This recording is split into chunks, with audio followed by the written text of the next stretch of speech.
त्रिनादपि सुनीचेन तरोरिव सहिष्णुना अमानिनमानदेन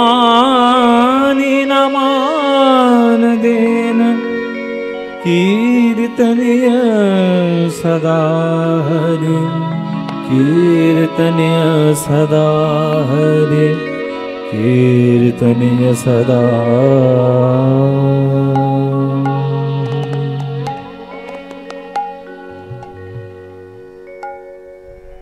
জয় নিতাই। ছোড়া বোপদেব চতুষ্পাঠীর প্রতি বছরের এই যে বিপুল সমারোহে এই গ্রামে কীর্তন অনুষ্ঠান আমাদের পণ্ডিত মশাই শ্রী কার্তিক কুমার মুখোপাধ্যায়, আমাদের সর্বজন শ্রদ্ধেয় মানুষ, পণ্ডিত মানুষ, তার সৌজন্যে এবং তার এই বিরাট বড় একাগ্র চিত্তের এই যে তার বিরাট বড় একটা সাধনা, সেই সাধনাতে যোগদান দেওয়ার জন্য আপনাদের বহু দূর দূর থেকে এখানে আগমন, সমবেত হয়েছেন, একত্রিত হয়েছেন।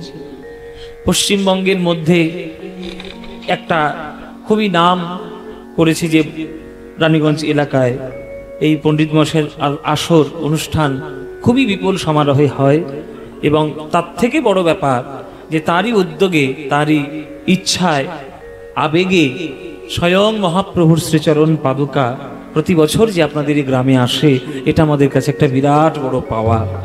মহাপ্রভুর পদধূলি আপনারা আজকে আস্বাদন করার জন্য এসেছেন। কীর্তন গান, আমার আগে আমার এক গুরুর গান শুনলেন শ্রীযুক্ত অঞ্জন উপাধ্যায় মহাশয়। এই যে কীর্তন গান, এই যে হরিনাম আমাদের বাংলার বুকে কিছু কিছু মানুষের কাছে এখনো ব্রাত্য হয়ে আছে। আসলে তারা বোধহয় নিজেদেরকে মনে করেন যে অতিরিক্ত বিজ্ঞানের পরিচর্যার মধ্যে থাকলে, ডিজিটালাইজেশন বেশি করলে বোধহয় জগতের উন্নতি হবে। নিশ্চয়ই বিজ্ঞানও তো একটা সাধনা, সেই সাধনাকে সম্মান তো, সাধুবাদ তো নিশ্চয়ই আমরা জানাবো। কিন্তু বিজ্ঞানের অগ্রসর হয়ে বিজ্ঞান যত অগ্রগতি পেয়েছে, মানুষের মনের স্বাস্থ্যের উন্নতি কি ঘটেছে? মানুষের মনের স্বাস্থ্যের উন্নতি কিছু ঘটেনি। মানুষের মনের স্বাস্থ্য যদি উন্নতি ঘটাতে চান, তাহলে আধ্যাত্মিক পথে না গেলে মনের শান্তির কোনো রাস্তাই কোনোভাবে পাবেন না, কোনোভাবেই পাবেন না। কেননা সত্যিকারের আধ্যাত্মিকতার মধ্যে যে মানসিক শান্তি রয়েছে, আপনি কোথাও পাবেন না। ওই যতই ঝাঁ চকচকে দুনিয়া হোক, তার যে শান্তি, আর সন্ধ্যাবেলায় বাড়ি ফিরে এসে তুলসী তলায় প্রদীপ দিয়ে প্রণাম করে শঙ্খ আর ঘণ্টা বাজিয়ে তার যে শান্তি, এই শান্তির মধ্যে এক জিনিস নয়। অর্থ আপনাকে বড় বাড়ি দিতে পারবে, বড় গাড়ি দিতে পারবে, সামাজিক প্রতিষ্ঠা দিতে পারবে, সামাজিক মান সম্মান ফিরিয়ে দিতে পারবে, সব পারবে, কিন্তু অর্থ দিয়ে কোনোদিন আপনি সুখ আর শান্তি খুঁজে পাবেন না, সম্ভব নয়। যদি তাই হতো, তাহলে বিশ্বের যত তাবড় তাবড় যারা কোটিপতি ধনবান ব্যক্তি রয়েছে, তারা সবাই মানসিক শান্তিতে থাকতেন। একবার জিজ্ঞেস করে এসে দেখুন, হ্যাঁ, জিজ্ঞেস করে দেখুন যে কে কতটা শান্তি রয়েছে। সুখ আর শান্তি আলাদা কথা। সুতরাং সে শান্তির রাস্তাটা পাওয়ার জন্য যে ভগবানের চরণে নিজেকে নিবেদন করতে হয়, সেই নিবেদন আপনি কোথাও পাবেন না, একমাত্র কীর্তনের রাস্তা ছাড়া।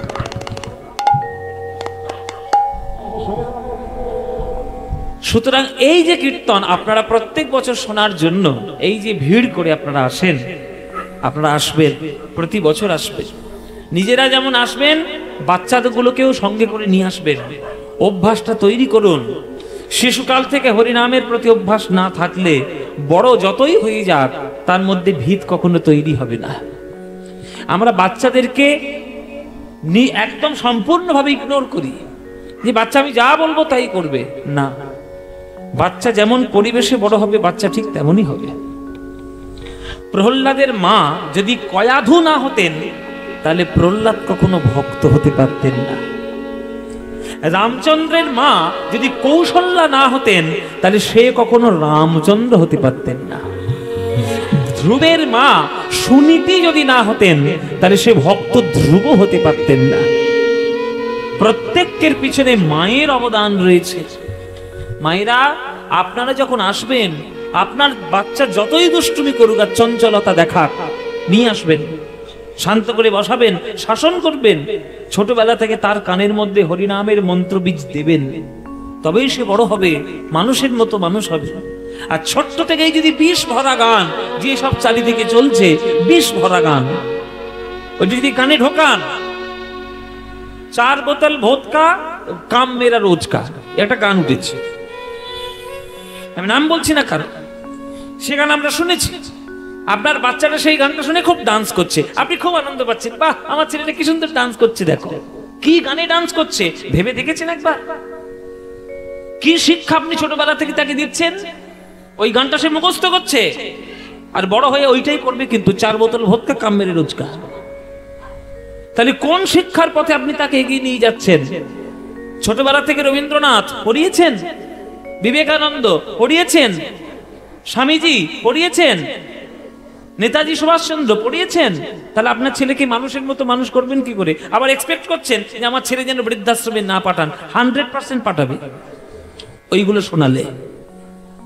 বিষ ভরা রাস্তা তার পথের কাঁটা করে এগিয়ে দেবেন না, ফুলের রাস্তা দেখান। যত তারা সেই পরিবেশটা পাবে তবে মানুষের মতো মানুষ হবে। আর ভগবান আপনার হৃদয়ে রয়েছে, কোন মন্দির মসজিদ গির্জায় কোথাও নেই, আপনার মধ্যে রয়েছে।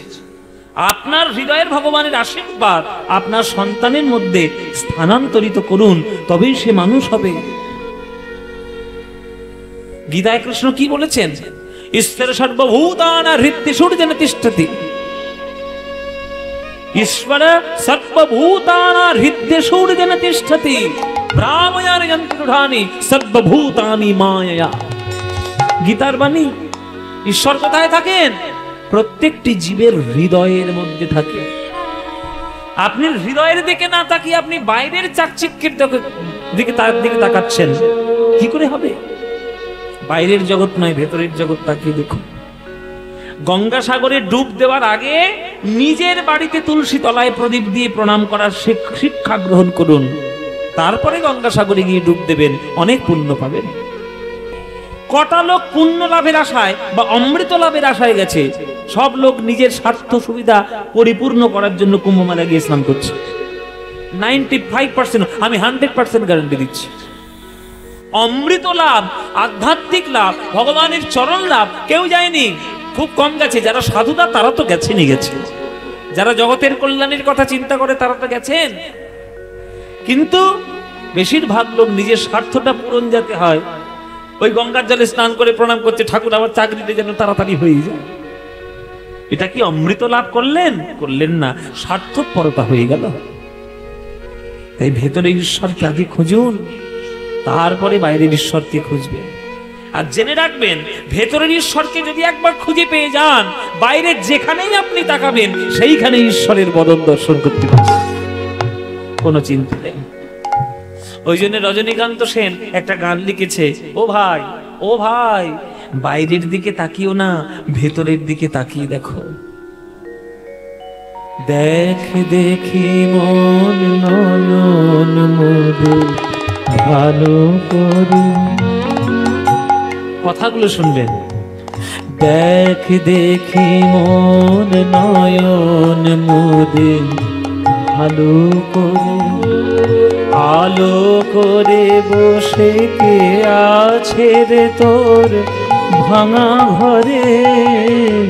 দেখ দেখি মন নয়ন মোরে ভালো করে, আলো করে বসে কে আছে রে তোর ভাঙা ঘরে।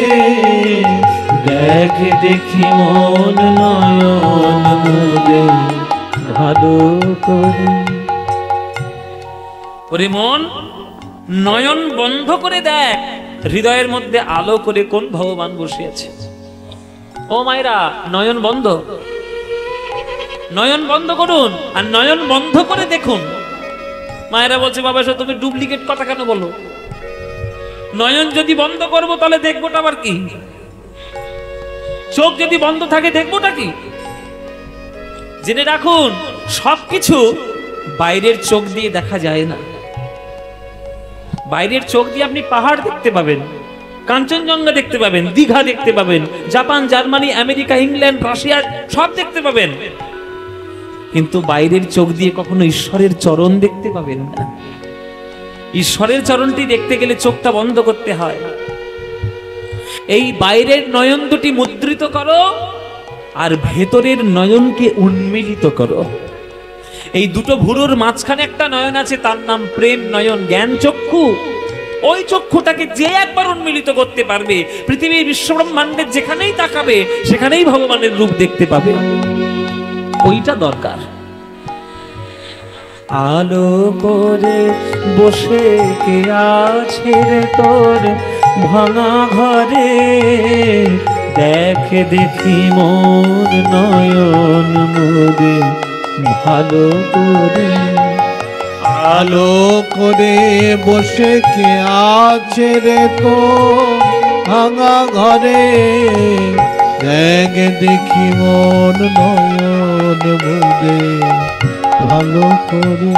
কত ধুলো মাটি ছাই, খাট বিছানা দূরের কথা, আসন খানাও নাই। কত ধুলো মাটি ছাই, খাট বিছানা দূরের কথা, আসন খানাও। এই আমাদের এই সোড়া গ্রামে কীর্তন হচ্ছে, আপনাদের প্রত্যেকের বাড়িতে দু একজন করে আত্মীয় আসেনি? ও মায়ের এসছে, হ্যাঁ কিনা?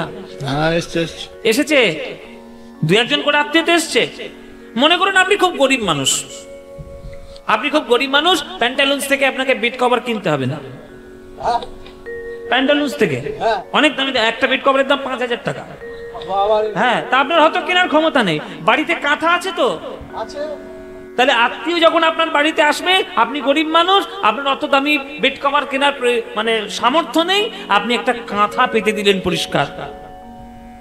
আত্মীয় 1 বছর পরে আসবে, তাকে নোংরা জায়গায় বসতে দিলে ভালো লাগবে? তাহলে 1 বছর পর আত্মীয় যখন আসছে, তাকে আপ্যায়ন করার জন্য অন্তত পরিষ্কার বিছানার চাদর একটা আপনি পেতেছেন। জগতের সব থেকে বড় আত্মীয় আমার কৃষ্ণ, আমার গোবিন্দ, তিনি আপনার হৃদয়ে ঘরে আসবেন, তার জন্য তো হৃদয়টা কখনো পরিষ্কার করলেন না? করেছেন পরিষ্কার?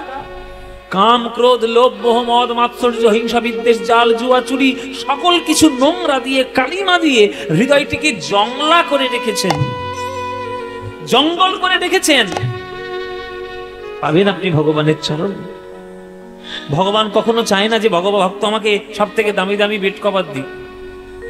ভগবান শুধু এইটুকু চায় যে ভক্তের হৃদয়ে আসনে গিয়ে আমি বসবো, তার হৃদয়টা আসন যেন সত্য আসনে পরিপূর্ণ থাকে। হৃদয় তো সত্যই নেই, ভগবান বসবে কোথায়? কত যে ধুলো মাটি ছাই, খাট বিছানা কত দূরের কথা, আসন খানাও নাই। কত যে ধুলো মাটি ছাই, খাট বিছানা দূরের কথা, আসন খানাও। তবু করেনি অভিমান, দুঃখী দেখে ওর ঝরে নয়ন, এমনি কোমল প্রাণ, এমনি দয়াল প্রাণ, ওরে তুই করে নিবেদন, প্রাণের বেদন, প্রাণ বিলায়ে পায়ে ধরে। কি গান, গানের কি ভাষা, কি নিবেদন! কতদিন ধুলো মাটি ছাই, খাট বিছানা ও তো দূরের কথা, হৃদয়ে আসন খানাও নাই। ভগবানের জন্য খাট বিছানা তো দূরের কথা, একটা আসন পাততে পারলাম না। যে আসনটার নাম সত্যরূপ আসন, সে আসনটাই পাততে পারিনি। কিন্তু তাই বলে ভগবান আমায় ছেড়ে দূরে চলে যায়নি। জেনে রাখবেন, যারা বাবা, প্রকৃত বাবা, যারা প্রকৃত মা, সন্তান তাদের যতই অনিষ্ট করুক না কেন, তারা কিন্তু সন্তানের অকল্যাণ কামনা কখনো করে না। তেমনি ভগবান, জীব তাকে বঞ্চিত করে রেখেছে, কিন্তু ভগবান আমাদেরকে বঞ্চিত করেননি। আমরা হৃদয়টিকে নোংরা করেছি, তবুও আমাদের নোংরা হৃদয়ে তিনি বসেছেন। কেননা তিনি জানেন, আমি যদি ভক্তের হৃদয় থেকে সরে যাই, ভক্তের বড় কষ্ট হবে, আর ভক্তের কষ্ট আমি দেখতে পারি না। তাই হৃদয় আসনে তিনি বসেন, নোংরা থাকা সত্ত্বেও তিনি বসেন। তাই কৃষ্ণ গীতায় বলেছে, ঈশ্বর সর্বভূতানাং হৃদয়ে সূর্যেন তিষ্ঠতি। সেই ভগবানকেই আপনি অবজ্ঞা করলেন, আপনার ওই কিছু সংকীর্ণ মানসিকতা দিয়ে। তিনি তার নাম কি জানো? তার নাম কি? ভগবানের নাম কি? কাঙাল সখানা, কাঙাল বেশে দেয় দেখার, পুরায় মনস্কাম। ওরে ওরে কাঙাল সখানা, কাঙাল বেশে দেয় দেখার, পুরায় মনস্কাম।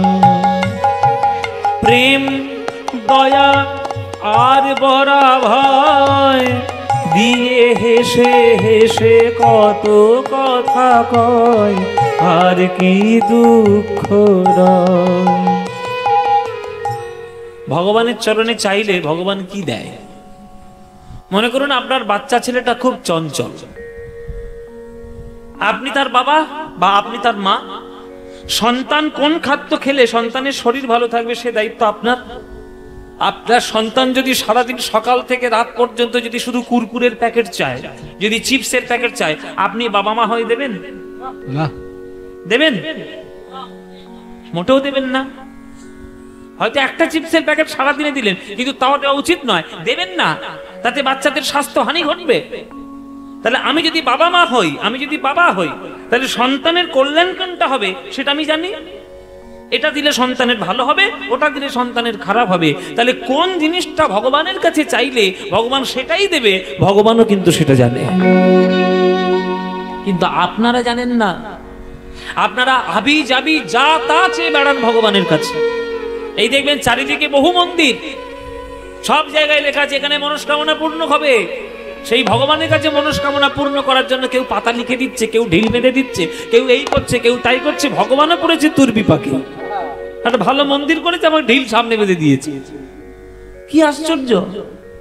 মাথায় বুদ্ধি দিয়েছে, হাত দিয়েছে, পা দিয়েছে, কর্ম করার ক্ষমতা দিয়েছে, কথা বলার ক্ষমতা দিয়েছে, করে খাও। ভগবানের কাছে চাইছো কেন? কর্মণ্যেবাধিকারস্তে মা ফলেষু কদাচন মা কর্ম ফল হেতুর্ভমা সঙ্গস্তনি কর্মণি। গীতায় লেখা নেই?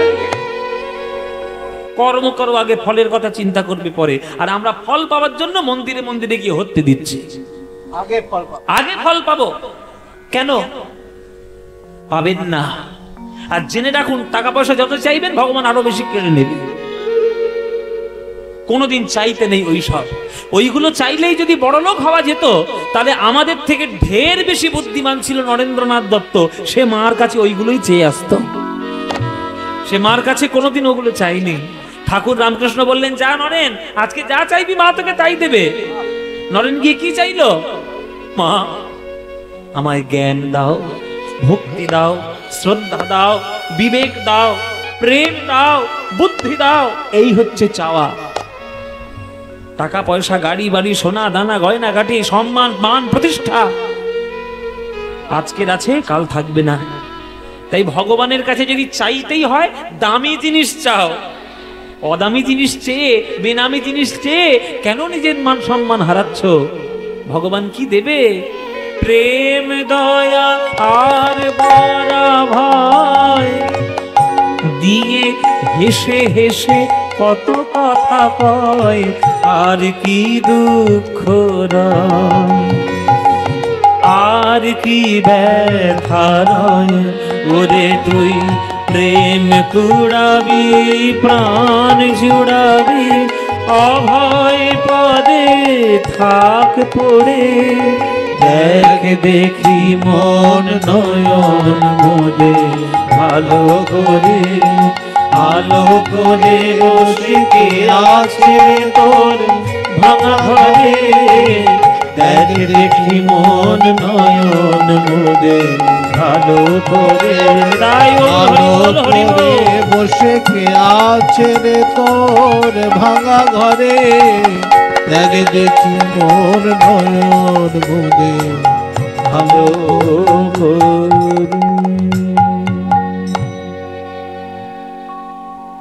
দেখ দেখি মন নয়ন মোদে ভালো করে, রজনীকান্তের গান। এই সব গানগুলো শোনাবেন, নিজেরা শুনবেন আর বাচ্চাগুলোকেও শোনাবেন। যে গান শুনলে তারা অমৃতের সন্ধান পাবে সেসব গান তাদেরকে দিন। আপনি বাবা মা হয়ে আপনার দায়িত্ব নেই আপনার সন্তান যাতে মঙ্গল তার যেন মঙ্গল হয়? তাহলে নিজেরাও বিপথে যাচ্ছেন আর বাচ্চাগুলোকেও টেনে টেনে নিয়ে যাচ্ছেন। মানুষের মতো মানুষ করার গৌরাঙ্গ মহাপ্রভু মানুষের সমাজ চেয়েছিল, কোনো ভেদাভেদের সমাজ চাইলে। উঁচু জাত নিচু জাত মহাপ্রভু মানেন না। মুচিকেও কোল দিচ্ছে, মুসলমানকেও কোল দিচ্ছে, ব্রাহ্মণকেও কোল দিচ্ছে, চন্ডালকেও কোল দিচ্ছে। কাকে তিনি বাদ দিয়েছেন? সবাইকে আপন করে নিয়েছে। বড়ই অবতার ভাই, বড়ই অবতার, পতিতের বিলা বলো প্রেমেরও ভান্ডার। ও মাইরা, 100 খানা ইট পরপর তাক তাক করে সাজিয়ে দিন। ওটা ইটের দেওয়াল হলো না, ইটের পাঁজা হলো।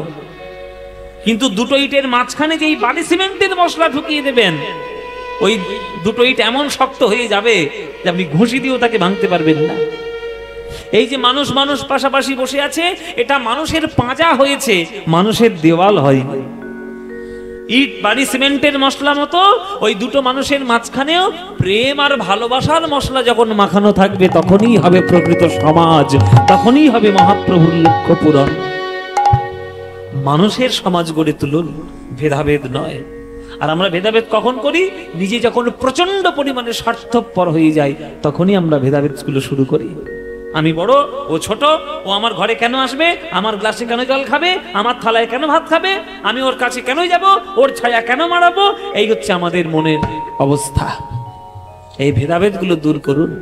যত দূর করবেন তত বেশি মানুষকে আপন করে খুঁজে পাবেন। ওই জন্য সেই লালন ফকিরের গান আছে না, মিলন হবে কতদিনে, আমার মনের মানুষেরই সনে। মনের মানুষ সব জায়গায় পাবেন না, মনের মানুষ। সুতরাং মানুষের সমাজ বড় অপরূপ ভাই রে, বড় অপরূপ ভাই রে, আমার গোরা চাঁদের লীলা রে, বড় অপরূপ ভাই রে, গোরা চাঁদের লীলা রে। আজ রাজা হইয়া কাঁধে কাঁধে বৈষ্ণবের ঝোলা রে, রাজা হইয়া কাঁধে কাঁধে বৈষ্ণবের ঝোলা। রাজা হইয়া কাঁধে করে বৈষ্ণবের ঝোলা রে, রাজা হইয়া কাঁধে কাঁধে বৈষ্ণবের ঝোলা। এই দেখো মহাপ্রভুর লীলা। রাজাকে ভিখারি করেছে, ভিখারিকে রাজা করেছে। এই হচ্ছে মহাপ্রভু। শুধু কথাগুলো বলে যাননি, জীবনে করে দেখিয়ে দিয়ে গেছে। করো, বলো কম, করো বেশি। আমরা বলি বেশি, করি কম। ও মায়েরা, হরিদাস বলে তার দলে একটা লোক ছিল, যে মুসলমানের ছেলে। মুসলমানের ছেলে হয়ে 3 লক্ষ করে হরিনাম জপ করত। তাই জন্য আগেকার দিনের সমাজ ব্যবস্থা অনুযায়ী তাকে 22টা বাজারের বেত্রাঘাত সহ্য করতে হয়েছে।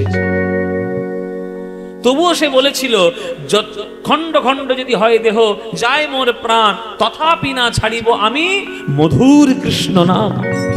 তাই মহাপ্রভু তাকেই সব থেকে সম্মানের জায়গায় বসিয়ে দিলেন। সকল বৈষ্ণব সমাজের মধ্যে নামাচার্য হরিদাস বলে ঘোষণা করলেন। তার মতো নাম কেউ করতে পারবে না। দেখুন, হরিদাসের মতো ভাগ্য কারোর হয়নি। মরণের পর মরণের মৃত দেহটিকে মহাপ্রভুর কোলে করিয়ে নাচ করিয়েছিলেন একমাত্র হরিদাস। বলুন, কেউ পেরেছে? এই হচ্ছে মহাপ্রভুর কথা। আর রাজাকে ভিখারি করেছে। কোন রাজা? প্রতাপ রুদ্রকে ভিখারি করে ছেড়েছে। এই হচ্ছে মহাপ্রভুর লীলা, এই হচ্ছে মহাপ্রভুর গুরুত্ব সমাজের প্রতি।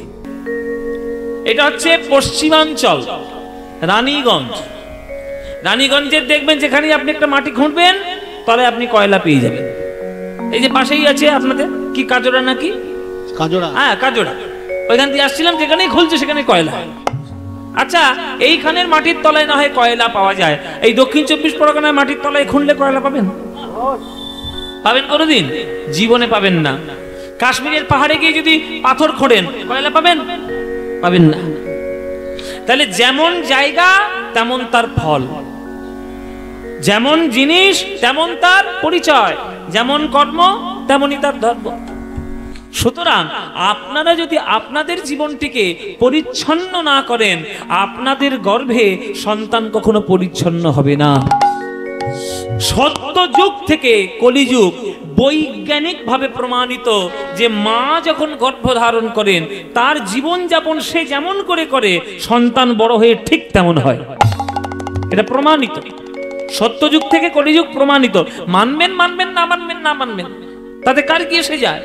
সত্যি কথা বলবো আমি। যদি মানতে পারেন ভালো, না মানতে পারলে আপনাদের গেল। সুতরাং জেনে রাখবেন, সংকীর্তন মাঝে আছে কুলের বৌহারি। আজকে মহাপ্রভু কাদেরকে টেনে নিলেন? মায়েদের। তিনি মনে মনে চিন্তাই করেছিলেন, জেনেছিলেন যে মায়েরা যদি ভক্তিমতী না হয় তার সন্তান ভক্ত হবে কি করে? হবে না। তাই মায়েরা কীর্তন শুনতে হবে আগে। আপনাদের জীবনকে পরিচ্ছন্ন করুন, শিক্ষায় আপনারা বেশি পূর্ণ হন। জেনে রাখবেন, একটা সন্তান সারা জীবন ধরে স্কুল কলেজ চারিদিকে পড়াশোনা করে যত না শিক্ষা পাবে তার অনেক বেশি মানুষ হওয়ার শিক্ষা মায়ের কোলে বসে পাবে। কেননা মা হচ্ছে নিজেই একটা বড় ইউনিভার্সিটি, মা নিজেই বড় একটা বিশ্ববিদ্যালয়। মায়ের কোলে বসলে সন্তান যা শিখবে কোন স্কুল কলেজে গেলে সে শিক্ষা পাবে না। মানুষ হওয়ার শিক্ষা, মানুষ হওয়ার শিক্ষা দেবে। সংকীর্তন মাঝে নাচে কুলের বৌহারি গো, সংকীর্তন মাঝে নাচে কুলের বৌহারি গো, যবনেও নাচে গান, আরে বলে হরি নাম নাম, যবনেও নাচে গান, বলে হরি নাম। ও হেন অবতারে সে বঞ্চিত বলরাম গো, হেন অবতারে সে বঞ্চিত বলরাম। বলরাম দাস কেঁদে বলে, ওগো এবারে আমি বঞ্চিত হলাম, এবারে আমি বঞ্চিত হলাম। এমন করুণা সিন্ধু অবতারে এবারে আমি বঞ্চিত হলাম। করুণা সিন্ধু অবতারে এবার আমি বঞ্চিত হলাম। করুণা সিন্ধু অবতারে আমি হরি হরি না বলি রাম। করুণা সিন্ধু অবতারে হরি হরি না বলি রাম। করুণা সিন্ধু অবতারে হরি হরি না বলি রাম। ও এবারে আমি বঞ্চিত হলাম। হেন অবতারে সে বঞ্চিত বলরাম গো, হেন অবতারে সে বঞ্চিত বলরাম। হেন অবতারে সে বঞ্চিত বল।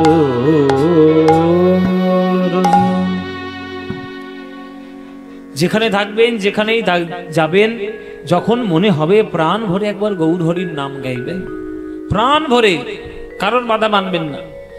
কে কি মনে করছে আপনি কোনোদিন দেখবেন না। যত মনে করবেন তত বেশি নিচে নেমে যাবেন, তত বেশি দূরে সরে যাবেন। কে কি বললো আমাকে দেখে কারোর দেখার দরকার নেই। আমার নামে কে কুৎসাকে বাড়াবে আর আমার নামে কি বদনাম দেবে, আমি সেই কথাগুলো মনে করে যদি ঘরের মধ্যে বসে থাকি তাহলে এগিয়ে যেতে পারবো? তাই গৌরাঙ্গের নাম যখন খুশি তখন নেবেন, ঘরে বাইরে, খেতে শুতে, চলতে ফিরতে, হাসতে কাঁদতে, মাঠে ঘাটে, যেখানেই হোক সব জায়গায় বলবেন, প্রাণ ভরে গৌরাঙ্গের নাম বলবেন। আর কথা দেবেন, যতক্ষণ কীর্তন শুনবেন মন প্রাণ দিয়ে শুনবেন।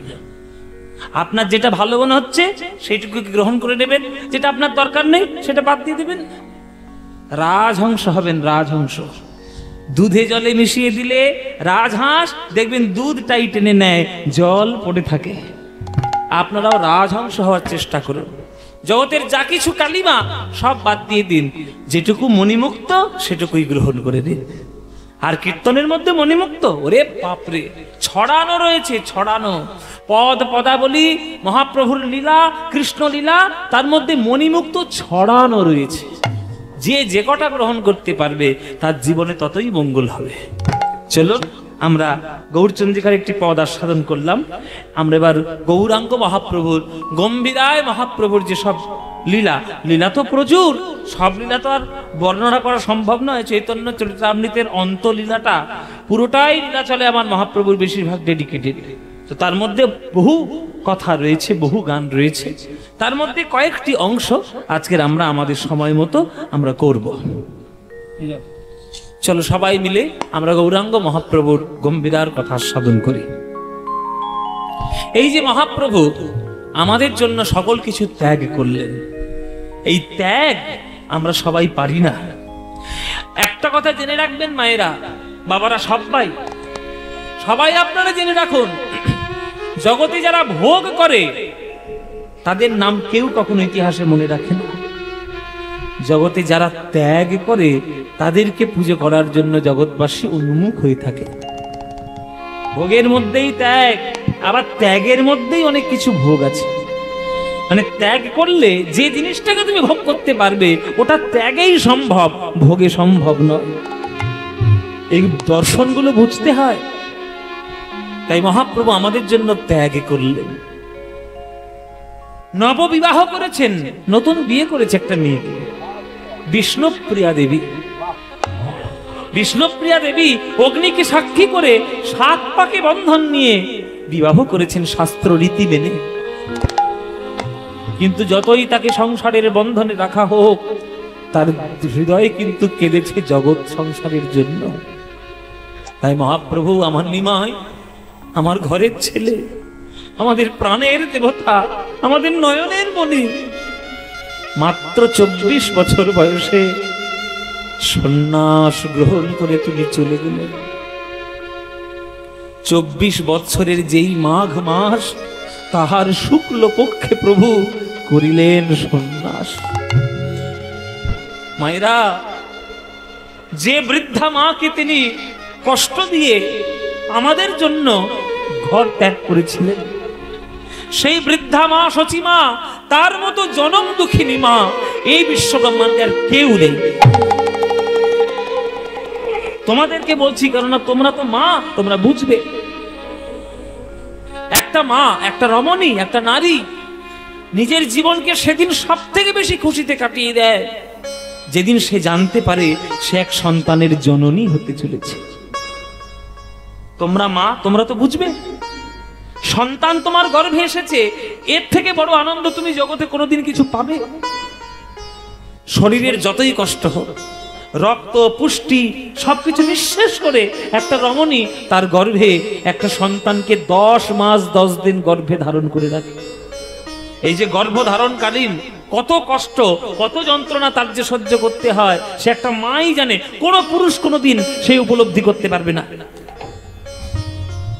সেই সন্তানের ছোট্ট মুখ দেখার জন্য সন্তান জন্ম নিল, মায়ের কোলে হাসলো, তখন মা স্বর্গের থেকেও বেশি দামি জিনিস যেন পেয়ে গেল। কিন্তু মায়েরা চিন্তা করো তো, সেই সন্তানটাই যদি তোমার কোলে মাথা রেখে মরে যায়, যে মা সন্তান হারিয়েছে একমাত্র সে জানে এই ব্যথাটা কেমন ব্যথা।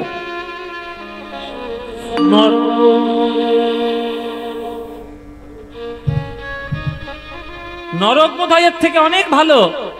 সে যে ব্যথাটা পায়। মায়েরা, সচিমা হলো সেই মা, 8টা কন্যা সন্তান তার কোলে পর পর মাথা রেখে মরে গেছে। তারপরে তার একটা বড় ছেলে বিশ্বরূপ, সেও হয়ে গেল সন্ন্যাসী। এই দেখ সহ্য করতে না পেরে জগন্নাথ মিশ্র তিনিও তাড়াতাড়ি হয়ে গেলেন স্বর্গবাসী। মনের দুঃখ ভোলার জন্য ছেলেটাকে তাড়াতাড়ি বিয়ে দিল, তার নাম লক্ষ্মীপ্রিয়া। সেই লক্ষ্মীপ্রিয়াও সর্পদংশনের চোখের সামনে মরল। শাশুড়ি হয়ে বৌমার মরণ দেখলো, এই কষ্টও তাকে সহ্য করতে হয়েছে। এইরকম জনম দেখিনি সচী মাকে ছেড়ে আমার নিমাই চিরকালের মতো চলে গেল আবার সন্ন্যাসী। এর থেকে বড় কষ্ট আর কোন মা পাবে? মহাপ্রভু আমার নিমাই কোন দিনকে নির্বাচন করলেন গৃহত্যাগ করার? পৌষ সংক্রান্তির দিন। কেন না, পৌষ সংক্রান্তির দিনে বাঙালিরা পিঠে পায়েস খেয়ে আর ঘরের মধ্যে ঘুমায়। নিমাই ভালো করেই জানে বাঙালি এমনিতেই অলস জাতি, আর পিঠে পায়েস খেয়ে যদি একবার লেপের মধ্যে ঢোকে সে আর কোনোদিন বেরোবে না। এই হচ্ছে আমার প্রশস্ত সময় গৃহত্যাগ করা। গৃহত্যাগ করলেন। যখন সচিমা জানতে পারল, উন্মাদিনী হয়ে ছুটে চলল নবদ্বীপের রাস্তা। উন্মাদিনী, নিমাই এই বুড়ি মাটাকে ছেড়ে গেলি রে বাবা। আমি তো দুদিনের অতিথি, আমি নয় কিছুদিন পর চলেই যাব। আমার লক্ষ্মী মা, আমার লক্ষ্মী প্রিয়ার মতো আর এক তোর কন্যাকে বিয়ে দিলাম তোর সঙ্গে, বিষ্ণু প্রিয়া। একবারও তার কথা ভাবলি না? গায়ের থেকে কাপড় খুলে চলে যাচ্ছে, অঙ্গ থেকে বসন খুলে চলে যাচ্ছে, পাগলের মতো মা ওই নবদ্বীপের রাস্তায় গড়াগড়ি দিচ্ছে। দাঁড়া রে দাঁড়া রে। সবাই হাত জোড়ে করুন, সবাই করজোরে বসুন। এসব গান শ্রদ্ধা দিয়ে শুনতে বলে। অন্যের দুঃখে আমাদের এত মন গলবে কেন? ওই দুঃখটা যদি তুমি পেতে তোমার কেমন দশা হতো? সচিমা সেই মা। দাঁড়া রে দাঁড়া রে নিমাই,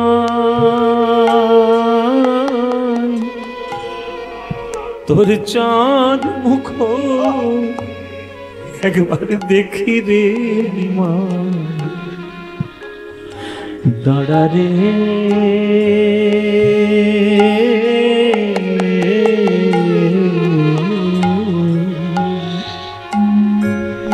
দাঁড়া রে দাঁড়া রে নিমাই,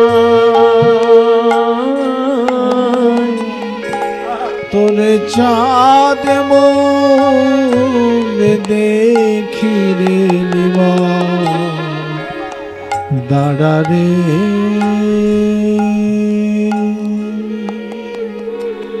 ওরে রাম যখন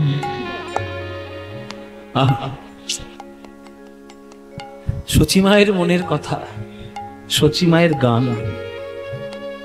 রাম যখন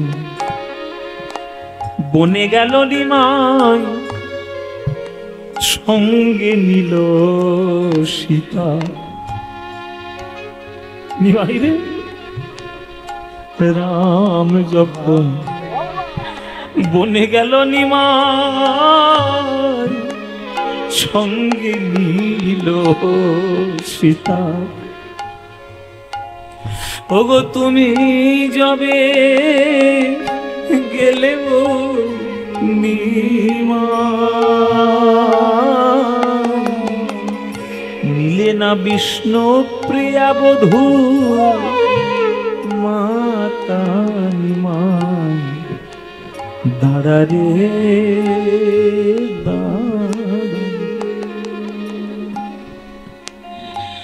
খুব পণ্ডিত হয়েছিস না? এই নিমাই, খুব পণ্ডিত হয়েছিস, মাকে কাঁদিয়ে তোর কিসের ধর্ম বলতে পারিস নিমাই? আমার জীবনে শুধু আমি দুঃখের রাশি দেখেছি, সুখের ভান্ডার আমি দেখতে পাই। আর এই মাটাকে ছেড়ে যেতে তোর একবার মন কাঁদলো না নিমাই? ও নিমাই, লোকে বলে যত বলুক নিমাই, পণ্ডিত তুমি বড়। নিমাই, আমাকে কি বুঝাইতে পারো?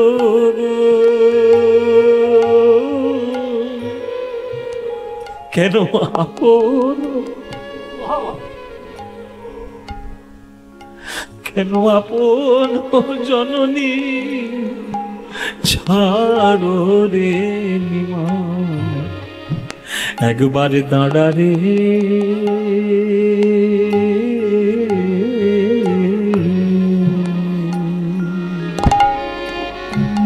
দাঁড়া রে দাঁড়া রে নিমাই, তোরে চাঁদ মুখ দেখি রে নিমাই, দাঁড়া রে।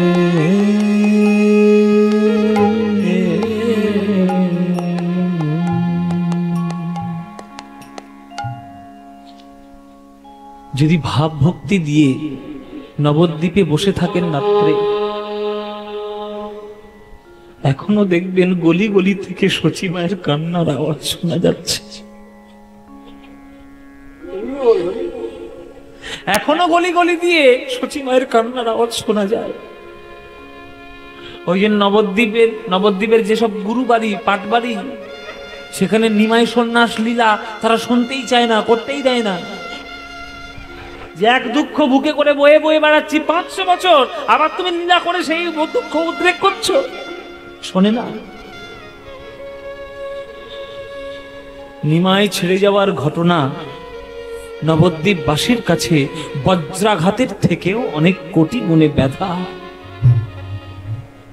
কিন্তু প্রভু এলেন, কেশব ভারতীর কাছে এলেন, দীক্ষা গ্রহণ করলেন। কেশব ভারতী পর্যন্ত দীক্ষা দিতে গিয়ে তার হৃদয়টা গলে গেছে।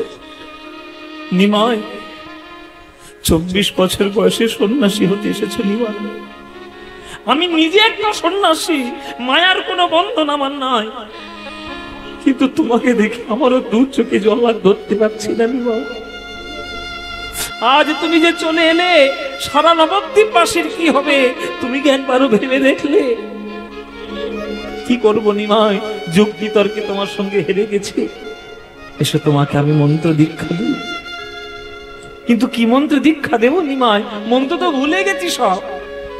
কোন মন্ত্রে সন্ন্যাস দিতে হয় সেই মন্ত্রটাই আমি ভুলে গেছি। কি করে আমি তোমায় দীক্ষা দেবো নিমাই? নিমাই বলছি, গুরুদেব, গতকাল রাত্রে স্বপ্নের মধ্যে আমি একটা মন্ত্র পেয়েছি, দেখুন তো এটাই সেই মন্ত্র কিনা। সে কি কথা, তুমি স্বপ্নে মন্ত্র পেয়েছো? কই শোনাও দেখি। নিমাই কানে কানে বলল, চমকে উঠেছে কেশব ভারতী, সর্বনাশ, এই তো সেই মন্ত্র। নিমাই জানলো কি করে? জানতে যখন পেরেছে ফাঁকি দেওয়ার রাস্তা তো আর নেই, এবার তোমাকে দীক্ষা দিতেই হবে। তাহলে এসো নিমাই, কানে তোমার মন্ত্র বলি। কানে মন্ত্র বলছে, বলো নিমাই, কেশব ভারতী আমি তোমার গুরু, কর্ণে দিয়েছি মন্ত্র, কিন্তু আমার একটা শেষ প্রশ্ন তোমার কাছে আছে। কি প্রশ্ন গুরুদেব? বলো দেখি নিমাই কে কার গুরু? বলো দেখি নিমাই কে কার গুরু? বলো বলো নিমাই কে কার গুরু? বলো বলো নিমাই কে কার গুরু? তুমি গুরু না আমি গুরু? বলো দেখি নিমাই কে কার গুরু? তুমি গুরু না আমি গুরু? বলো দেখি নিমাই কে কার গুরু? বলো বলো তুমি গুরু না আমি গুরু? আমি তো মন্ত্র ভুলে গেছিলাম। সে মন্ত্র তুমি স্বপ্নের মধ্যে পেয়ে আমার কানে বলেছো। আমি সেই মন্ত্র আবার ঘুরিয়ে তোমার কানে বলেছি, তাহলে বলো বলো নিমাই কে কার গুরু? বলো বলো নিমাই কে কার গুরু? গুরুটা হলো কে? ও মাইরা, গুরুটা হলো কে?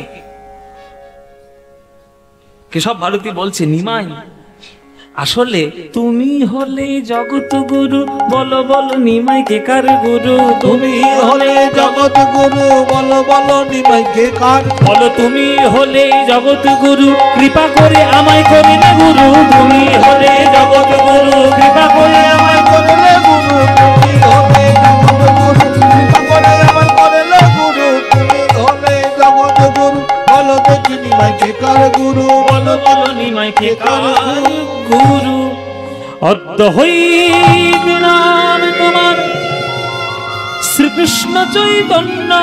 তুমি শ্রীকৃষ্ণ চৈতন্য। কৃষ্ণ নাম দিয়া জীবের করা তুমি ধন্য। করাও তুমি ধন্য। হরি নাম দিয়া জীবের করা তুমি ধন্য। করাও তুমি ধন্য। কৃষ্ণ নাম দিয়া জীবের করা তুমি ধন্য।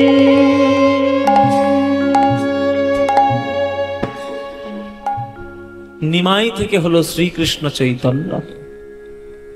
শ্রীকৃষ্ণ চৈতন্য নাম নিয়ে প্রথমে তিনি ভ্রমণ করলেন ভারতবর্ষ। 6 বৎসর ধরে তিনি ভারত ভূমি ভ্রমণ করলেন। বৃন্দাবন, কাশী, গয়া সব জায়গায় তিনি গেলেন। বিশেষ করে তিনি দর্শন করলেন দক্ষিণ ভারত। দক্ষিণ ভারত হচ্ছে ভক্তির একেবারে পটভূমি। দেখবেন উত্তর ভারত ভক্তিতে বা শাস্ত্রে যত না উন্নত, দক্ষিণ ভারত তার থেকে অনেক বেশি উন্নত। উত্তর ভারতের সিনেমা আর দক্ষিণ ভারতের সিনেমা দুটো দেখবেন, পার্থক্য বুঝতেই পারবেন। তারা তাদের সংস্কৃতি কোনোদিন ছাড়ে না। নায়ক দেখবেন ধুতি পরে কপালে তিলক করে পূজা করছে, আর আমাদের নায়কগুলো মদ খেয়ে রাস্তায় ডান্স করে বেড়াচ্ছে। Dance dance dance. আমাদের থেকে দক্ষিণ ভারত যেন অনেক উন্নত, শাস্ত্রেও উন্নত, শিক্ষাতেও উন্নত, ভক্তিতেও অনেক উন্নত। তাই মহাপ্রভু দক্ষিণ ভারত খুব ভালো করে ভ্রমণ করলেন। ভ্রমণ করার পর কৃষ্ণ কর্ণামৃতম গ্রন্থ তার এত ভালো লাগলো, অনুলিপি করিয়ে তিনি মাথায় করে নিয়ে এলেন আমাদের জন্য। স্থায়ীভাবে তিনি চলে এলেন আমাদের বাংলার খুব কাছাকাছি একটা বিরাট বড় তীর্থ। 4 ধামের মধ্যে এক ধাম, কলিযুগের তার প্রাধান্য বেশি, সে হচ্ছে জগন্নাথ ক্ষেত্র, শ্রীক্ষেত্র, নীলাচল ধামে আমার মহাপ্রভু এসে উপস্থিত হলেন। সেইখানেই তিনি পার্মানেন্টলি থেকে গেলেন। কেননা এটাও একটা মায়ের আজ্ঞা ছিল, নিমাই তুই অন্তত পুরীতে থাকলে এই বাংলা থেকে যারা পুরীতে যাবে প্রত্যেক বছর তারা তোকে দর্শন করে আসবে, আর তোর ভালো মন্দ খবরটা জানালে আমারও একটু ভালো লাগবে নিমাই। এই জন্য পুরীতে মহাপ্রভু রয়ে গেলেন। সেই পুরীতে সেখানেই রয়েছে গম্ভীরা। সেই গম্ভীরায় কি কেমন কেমন ভাবে লীলা করেছেন মহাপ্রভু সেটা আমরা দেখব। সবাই বলুন জগন্নাথ দেবী কি, জগন্নাথ দেবী কি, জগন্নাথ দেবী কি। শ্রী রাধিকার ভাব যথা উদ্ধব দর্শনে, উদ্ধব দর্শনে সেই মতো ভাব প্রভুর হয় রাত্রি দিনে, রাত্রি দিনে সেই মতো ভাব প্রভুর হয় রাত্রি দিনে।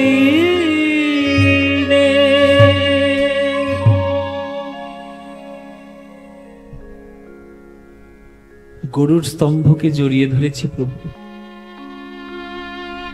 ওই তোমার প্রাণনাথ, ওই তোমার প্রাণনাথ। রাধারানী মনে করে নিজেকে, জগন্নাথকে সাক্ষাৎ কৃষ্ণ মনে করে মহাপ্রভু তার দিকে তাকিয়ে থাকতেন, আর ঝড় ঝড় নয়ন ধারা ঝরে যেত। গান গাইছেন মহাপ্রভু, মাধব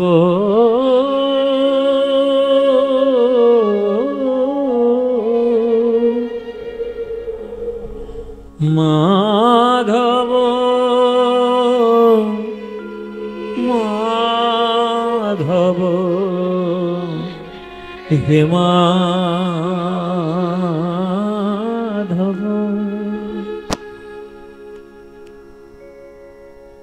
ও মায়েরা, ভগবান কি দিয়ে তৈরি? ইট, কাঠ, বালি, সিমেন্ট, পাথর, সোনা, রূপো, তামা, কাঁসা, পিতল, ওই দিয়ে ভগবান তৈরি। যেগুলোর পুজো মন্দিরে মন্দিরে করবার হচ্ছে, একটাও ভগবান নয়। ওটা হলো ভগবানের প্রতীক, ভগবান নয়। ভগবান যিনি বিশ্ব ব্রহ্মাণ্ড সৃষ্টি করেছেন, তিনি তামা কাঠ দিয়ে তৈরি না। তাহলে ভগবান কি দিয়ে তৈরি? সচ্চিদানন্দ হয় কৃষ্ণের স্বরূপ, অতএব তার শক্তির হয় তিন রূপ। আনন্দাংশে ভাবিমিয়া, সদংশে সন্দিনী, চিদংশে সম্বিদ যারে জ্ঞান করি মানে। তাকে তুমি যেভাবে ডাকবে, যেভাবে চাইবে, সে সেভাবেই আসবে। ये यथा मां प्रपद्यन्ते तांस्तथैव भजाम्यहं, मम वर्तानुवर्तन्ते मनुष्या पार्थ सार्वसे। যে আমাকে যেমন ভাবে ভালোবাসে, আমি তাকে তেমন ভাবেই ভালোবাসি। তাই মহাপ্রভু গরুর স্তম্ভকে জড়িয়ে ধরে তিনি প্রাণনাথ বলছেন। প্রাণনাথ, ওই তোমার প্রাণনাথ কৃষ্ণ। মাধব মাধব মাধব, ও হে রাধা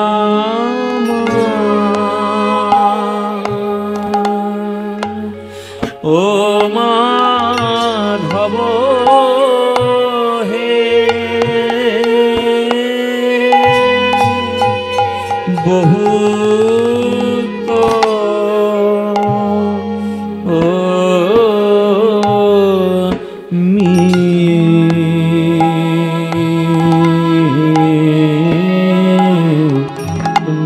মিনতি, বহুত মিনতি করো তো হে ও হে রাধা ও মাধব, এই নিবেদন তব পায় হে, চরণ ছাড়া করো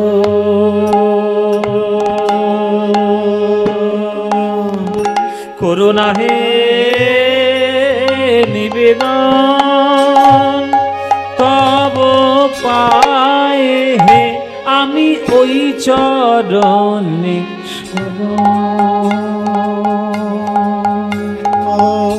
শরণ নিলাম নিবেদন তব পায় হে, আমি ওই চরণে শরণ নিলাম নিবেদন তব পায় হে, আমি ওই চরণে শরণ নিলাম নিবেদন তব পায় হে, আমি ওই চরণে শরণ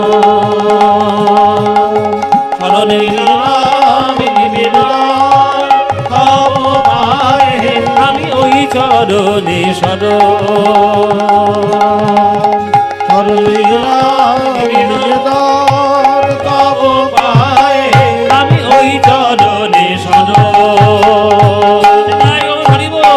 নিলাম নিবেদন তব পায় হে, আমি ওই চরণে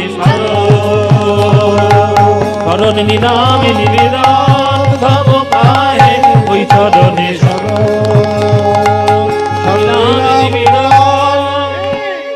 তব পায় হে, ও হে রাধা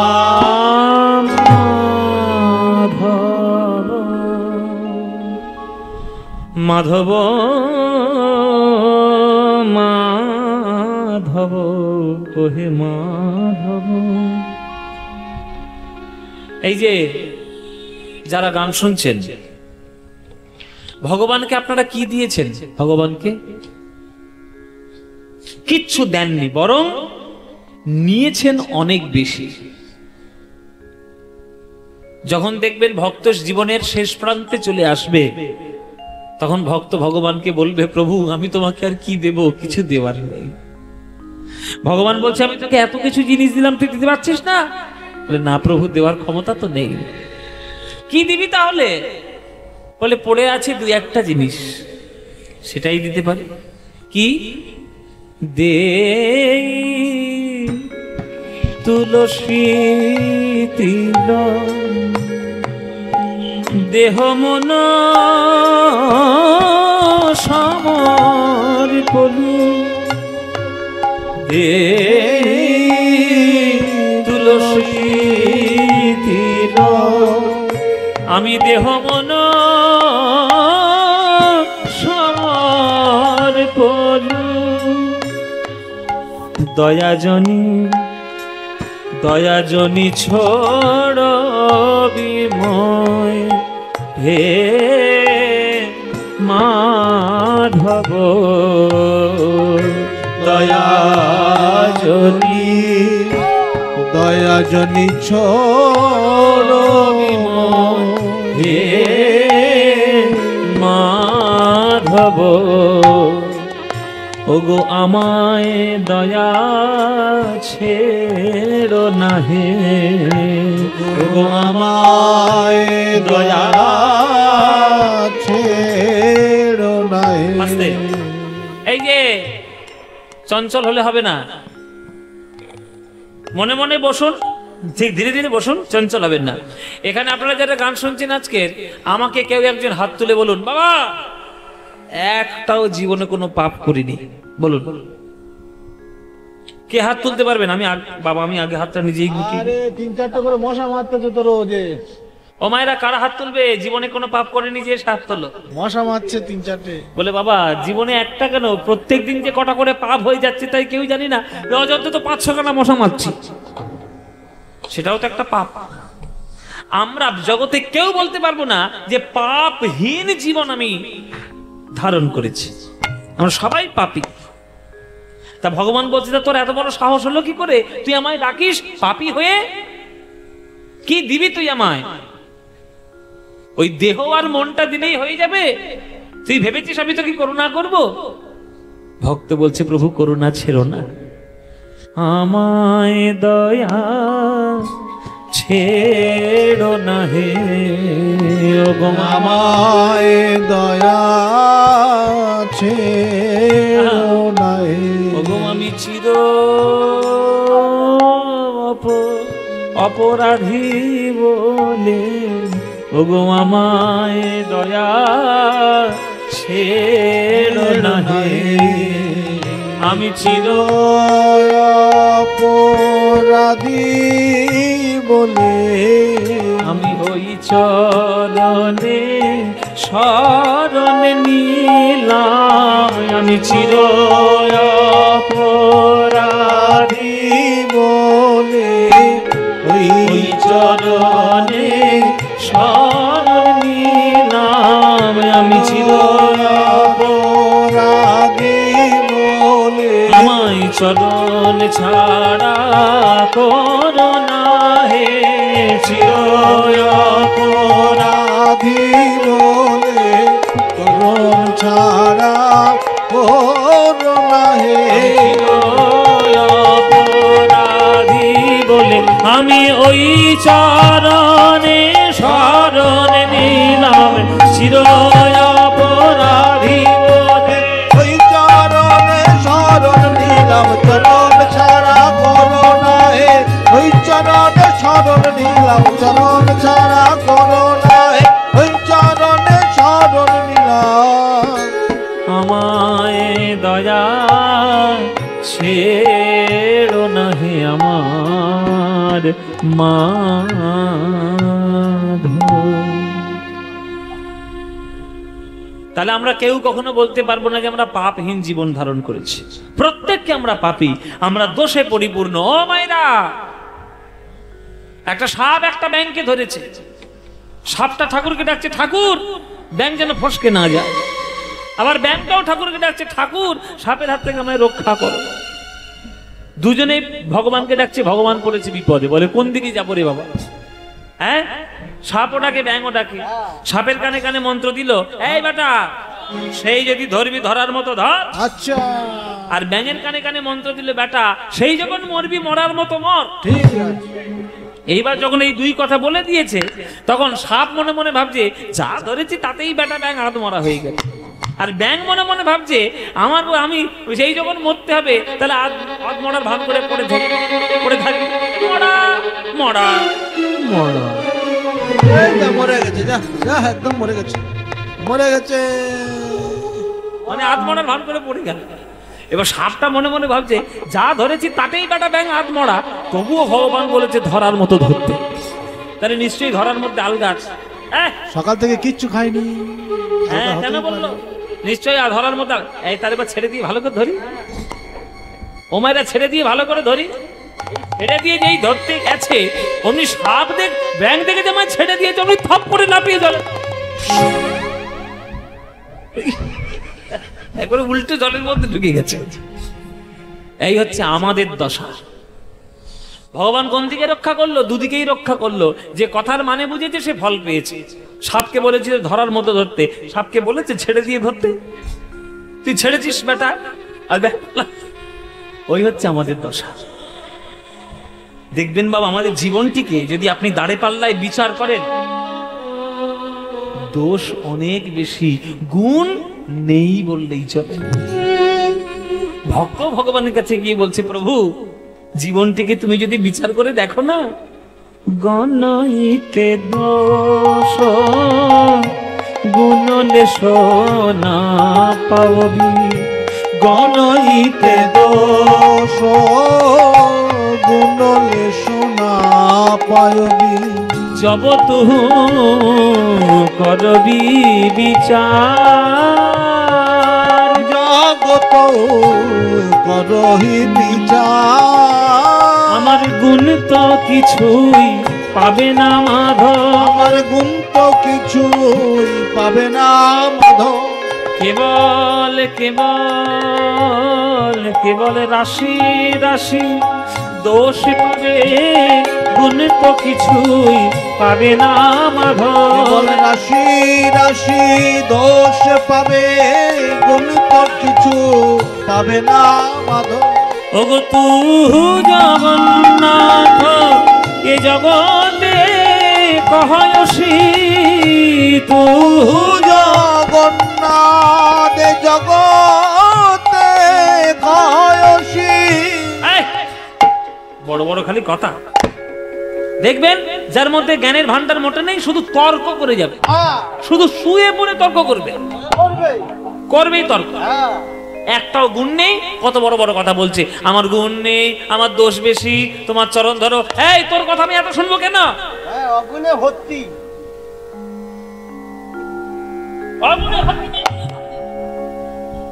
তোর কথা আমি শুনবো কেন?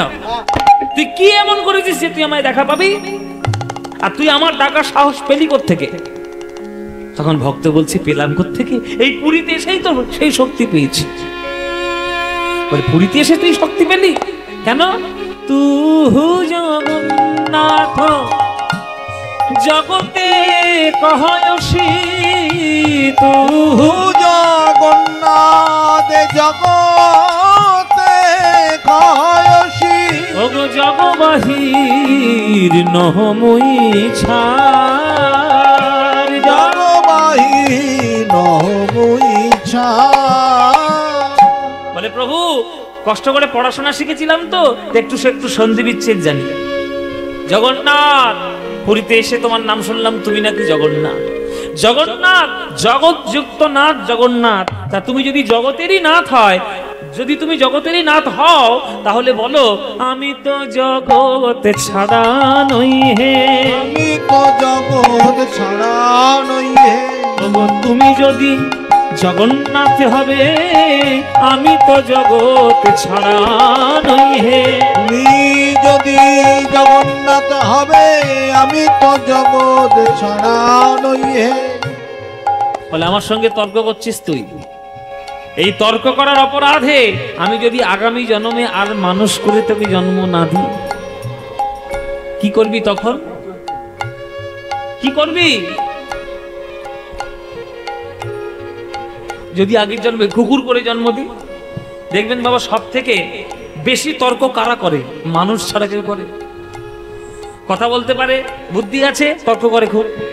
মানুষ ছাড়া কেউ তর্ক করে? গরু তর্ক করে, কুকুর তর্ক করে, বাঘ তর্ক করে?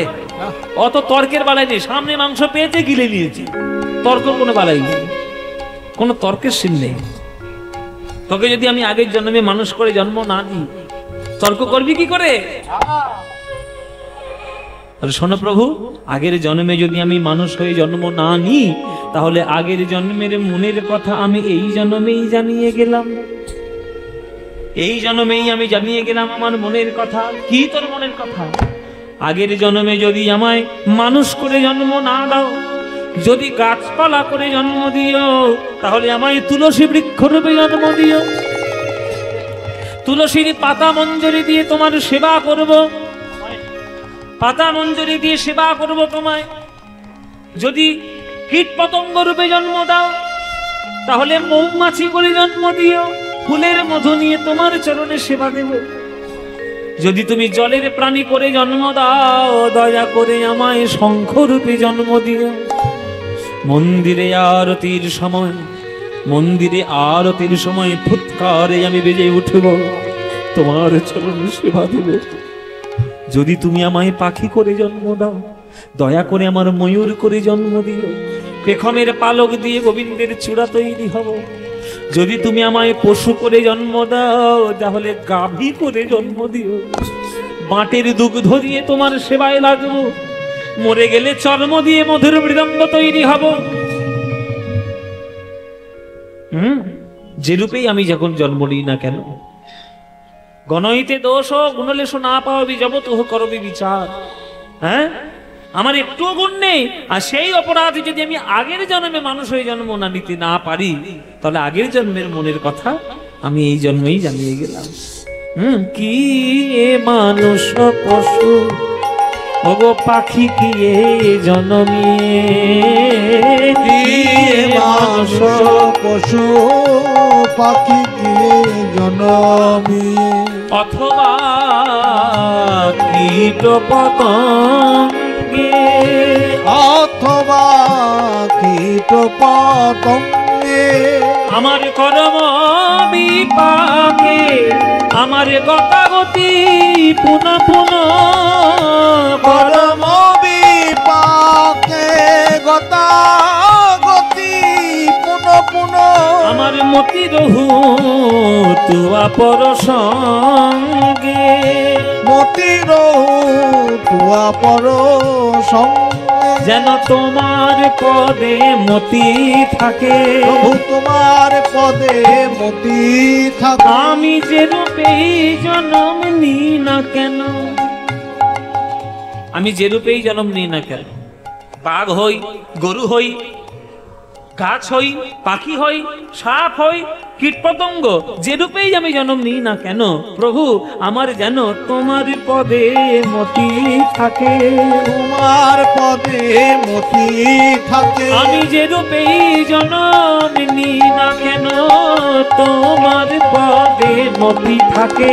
আমি যে রূপেই জনম নিই না কেন, যেন হরি সেবা করতে পারি, যে রূপে জন্ম নিই না কেন হরি সেবা করতে পারি, যে রূপেই জনম নিই না কেন, হরি সেবা করতে পারি, যে রূপেই জনম নিই না কেন, ওই মতির তোয়া পর সঙ্গে।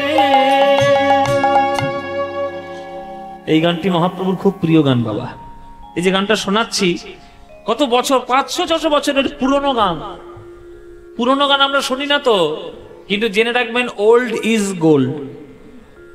সবসময় পুরনো গুলোই গোল্ড হবেই হবে। আজকের আমাদের কাছে যেটা পুরনো সেটা আমাদের কাছে গোল্ড, 100 বছর পর আজকের যেটা পুরনো তাদের কাছে গোল্ড হবে, হবেই হবে। পুরনো চাল ভাতে পারে বলে না, এই হচ্ছে সেই গান। বহু বছরের গান, কিন্তু একই ভাবে রয়েছে। একটা পদাবলীর মধ্যে 4খানা তাল, প্রথমে মধ্যম দশকুশি, তারপর ধামালি, তারপর লোফা, তারপর চঞ্চুপুট। এইবার চঞ্চুপুট হবে।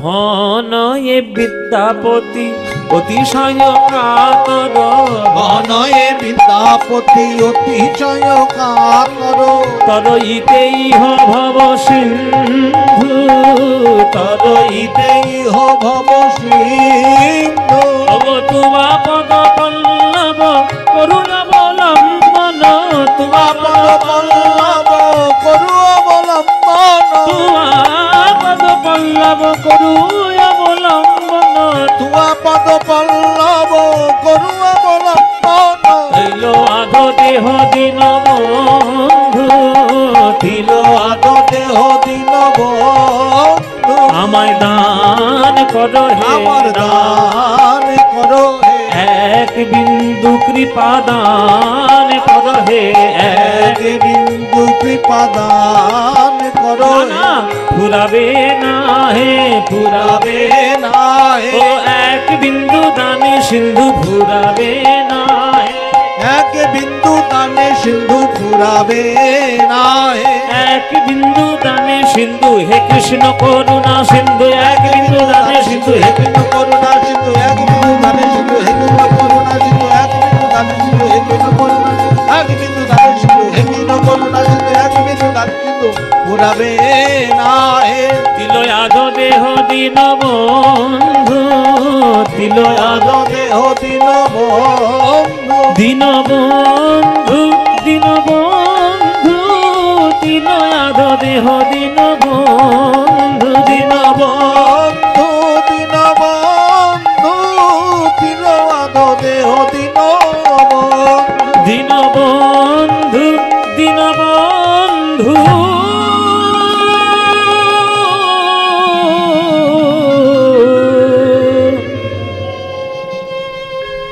তিলয়াধ, তিলয়াধ দেহ দিন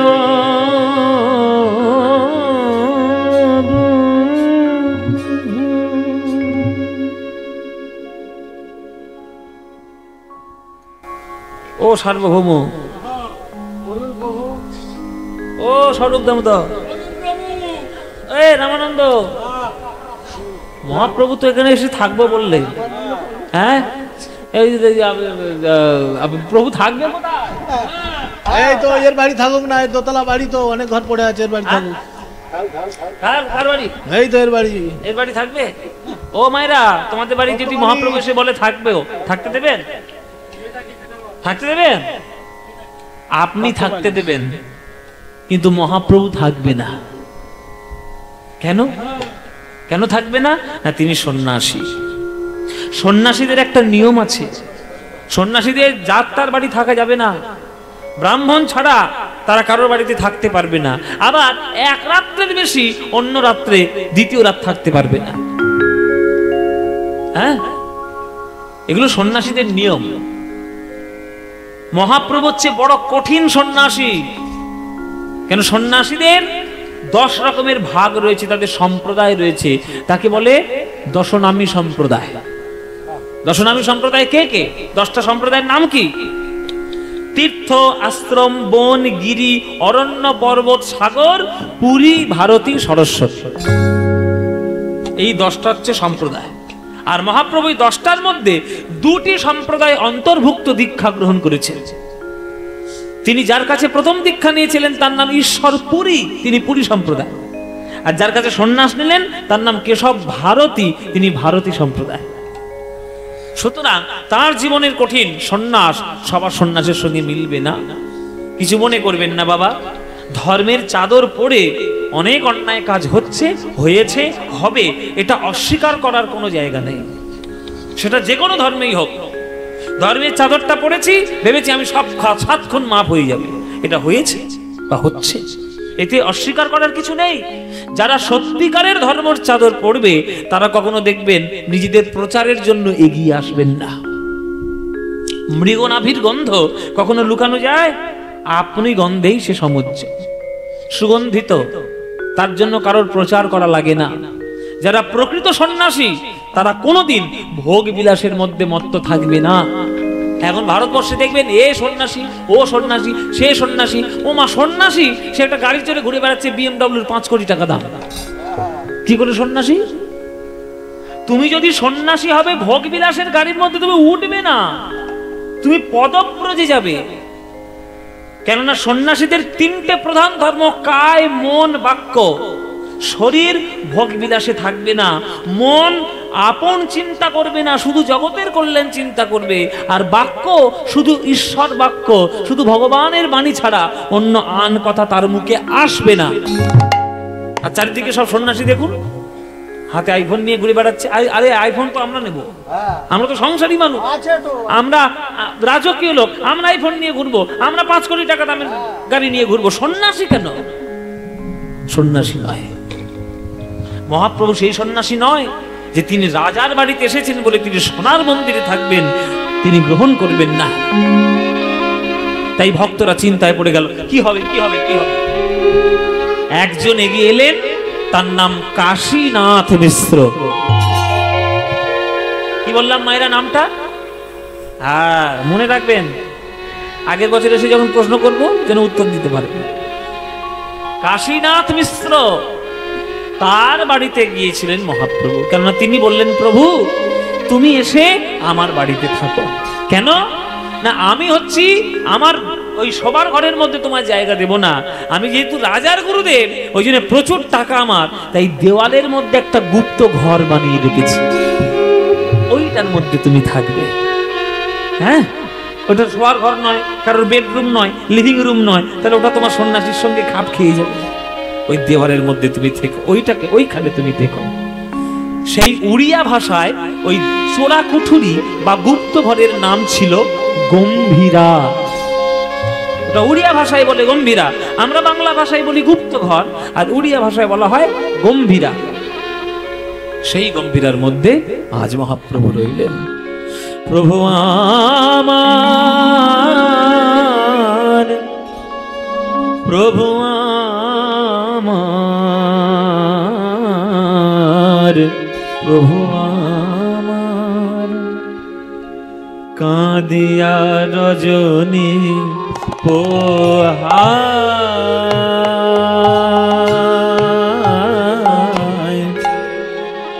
কাঁদিয়া কাঁদিয়া কাঁদিয়া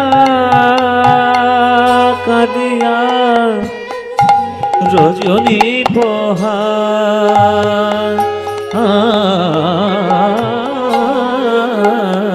কাঁদিয়া রজনী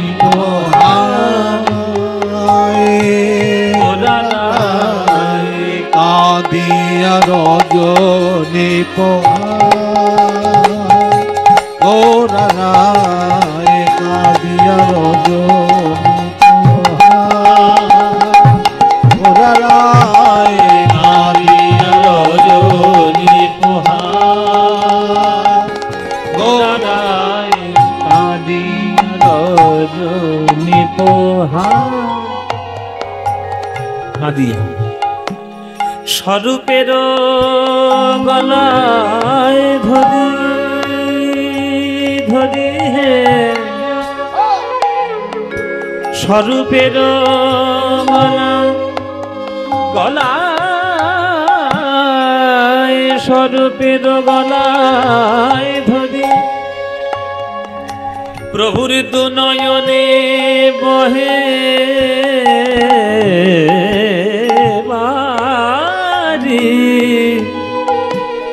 বলে ওরে ললিতা,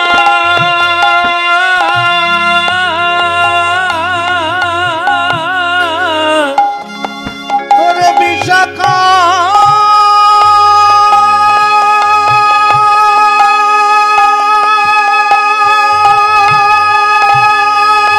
ললিতা, তোরে আমায় বলে দে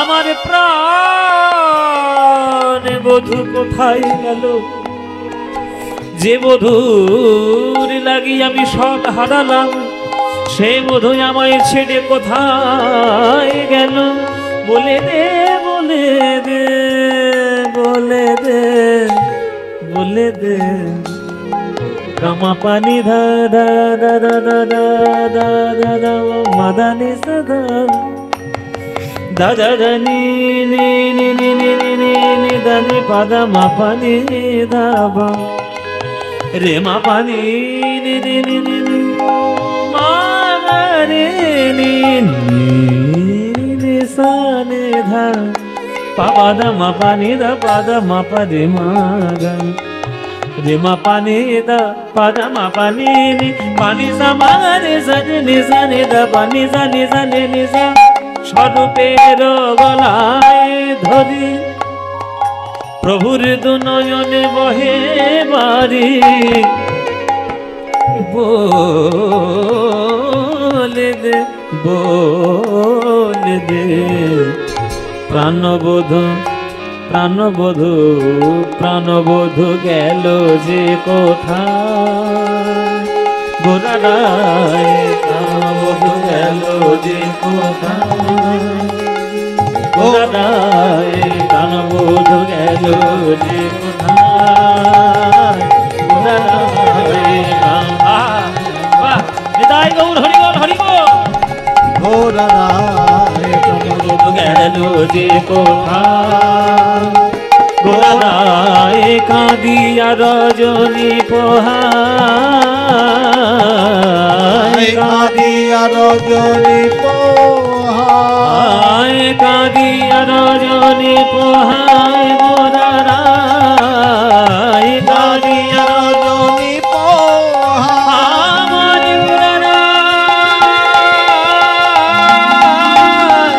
কাঁদিয়া কাঁদিয়া কাঁদিয়া কাঁদিয়া কাঁদিয়া রজনী রজনী পোহায় কাঁদিয়া রজনী পোহায় আমার গোরারায়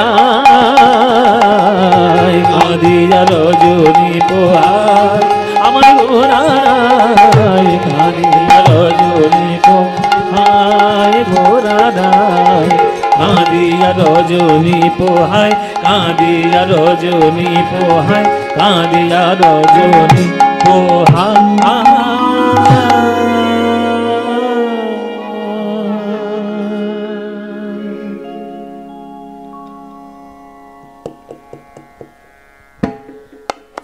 কে কে আবার টোকা দেয় টোকা দিচ্ছে কে আমি দরজা খুলেছে ভক্তরা কে মশাই আপনি সকাল হয়েছে সবে টুক টুক করে দরজায় আঘাত দিচ্ছেন কখন থেকে বলছি কে কে সাড়া দিচ্ছেন না কে আপনি নিমাই আছে নিমাই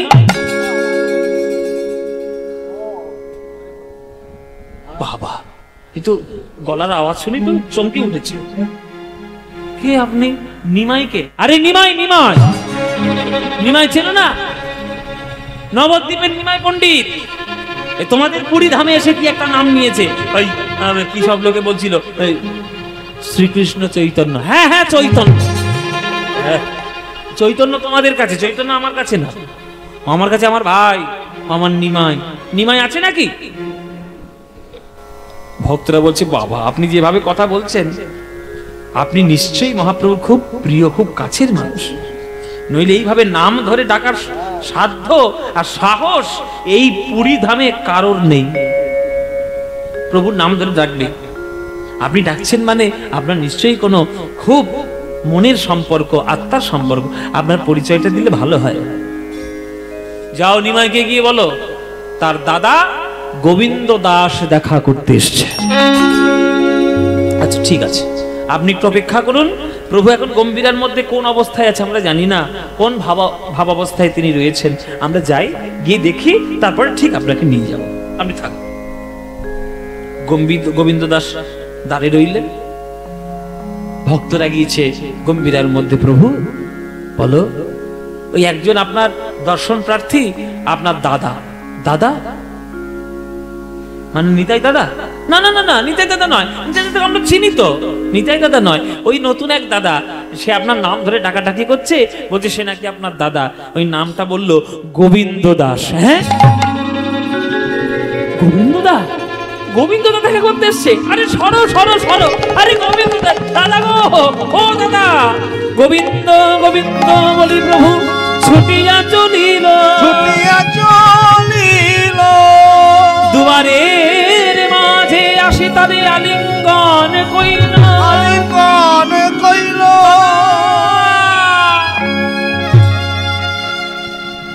দাদা গো, ও কতদিন পর দাদাকে দেখছি, আমার বুকটা ভরে গেল। দাদা তুমি কেমন আছো দাদা? কেমন আছো দাদা? তুমি কেমন আছো? ও সেই যে সেই কয়াধাম,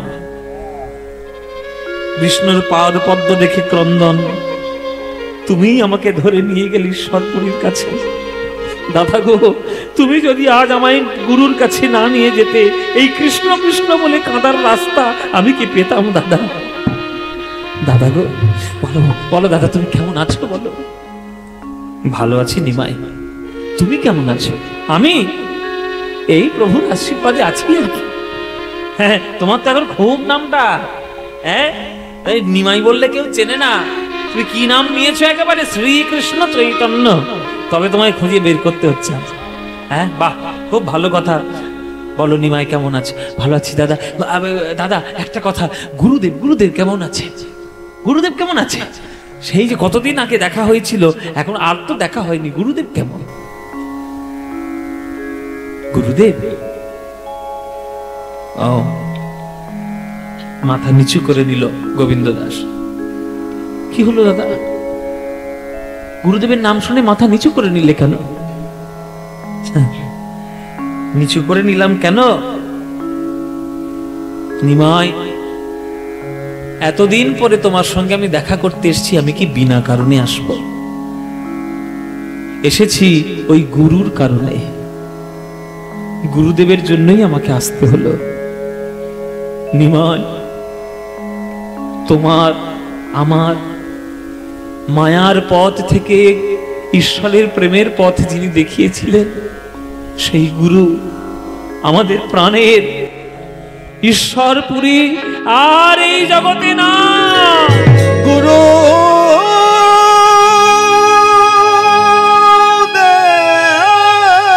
দাদা, তুমি কি বললে দাদা সকালবেলা? কি বললে দাদা? তুমি আমায় কি দুঃসংবাদ তুমি আমায় শোনালে? গুরুদেব নেই। জীবের নিস্তার লাগিয়ে নন্দসুত হরি, নন্দসুত হরি, ভুবনে প্রকাশ হন গুরু রূপ ধরি, গুরু রূপ ধরি, মহিমায় গুরু কৃষ্ণ এক করি জানো, এক করি জান, গুরু আজ্ঞাধীনে সদাই সত্য করি মান, সত্য করি মান, গুরু নিন্দুকের মুখ কভু না দেখিবে, কভু না দেখিবে, যথা হয় গুরু নিন্দা সেথা নাই।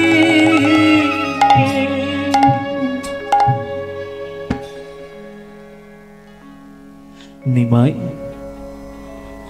তুমি তো পণ্ডিত ছেলে, এইরকম শোকাকুল হওয়া তোমার তো উচিত নয়। গুরুদেব সশরীরে আমাদের মধ্যে নাই থাকতে পারেন, কিন্তু আশীর্বাদ রূপে তিনি তো আমাদের মধ্যেই আছেন। ওই গুরুদেবের একটা আজ্ঞা তোমার সঙ্গে একটু ভাগ করে নেব বলে আজ তোমার কাছে এসেছি নিমাই।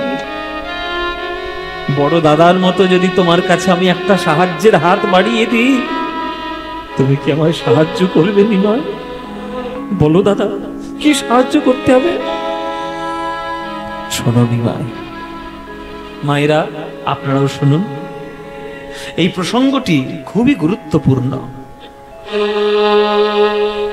আমরা যারা গুরু ভক্তি করি, যারা গুরুর চরণে দীক্ষা গ্রহণ করি, আমাদের জীবন কেমন ভাবে গুরুর প্রতি সমর্পিত হওয়া উচিত, এই ঘটনা থেকে আপনারা শিক্ষা নেবেন। ঈশ্বরপুরী ছোটবেলা থেকে নাস্তিক ছিলেন, যুক্তিবাদী, সবকিছু যুক্তি দিয়ে বুঝে নিতেন। এটা কেন হবে, ওটা কেন হবে, কেন হলো না, কি যুক্তি এর পিছনে রয়েছে, সব যুক্তি দিয়ে বুঝতেন। কিন্তু যুক্তির সঙ্গে ভক্তির সম্পর্ক খানিকটা জল আর তেলের মতো। যুক্তিটা তেল আর ভক্তি হলো জল। একদিন ঈশ্বরপুরী একটা সাধকের মুখে শুনলেন যে ভগবান নাকি মানুষের মতো কথা বলে, হাসে, কাঁদে, গায়, নেচে গেয়ে বেড়ায়। সেই দিন ঈশ্বরপুরী মনে মনে ভাবলেন যে যদি সেই দিন আমি ভগবানের দেখা পাই, যেদিন কথা বলা ভগবান পাবো, তবেই আমি ভগবানকে মানব, তার আগে নয়। আমি কথা বলা ভগবান চাই। কথা বলা ভগবানের খোঁজ নিতে লাগলেন ঈশ্বরপুরী। সারা ভারতবর্ষ ভ্রমণ করলেন, কোথাও পেলেন না। বৃন্দাবনে এলেন, দীক্ষা গ্রহণ করলেন মাধবেন্দ্রপুরীর চরণে। মাধবেন্দ্রপুরী মাথায় হাত বুলিয়ে বলল, ঈশ্বর, নিষ্ঠা নিয়ে যদি খুঁজে যেতে পারো, একদিন না একদিন তোমার কথা বলা ভগবান ঠিক পেয়ে যাবে। ঈশ্বরপুরী বহুদিন পর একটা কথা বলা ভগবানের সন্ধান পেল। ঈশ্বরপুরী গোবিন্দ দাসকে বলছে একদিন রাত্রির বেলায়, ওরে গোবিন্দ, শত খোঁজার পর আমি কথা বলা ভগবান পেলাম, কিন্তু পাওয়ার পরেও তার চরণে মন প্রাণ আমি সেবা করতে পারলাম না। কেন জানিস? সেই কথা বলা ভগবানটা আমার কাছে আমার শিষ্য হয়ে গেল। ওই নিমাই আমার সেই ভগবান, রাধা গোবিন্দ মিলিত তনু নিমাই আমার প্রভু।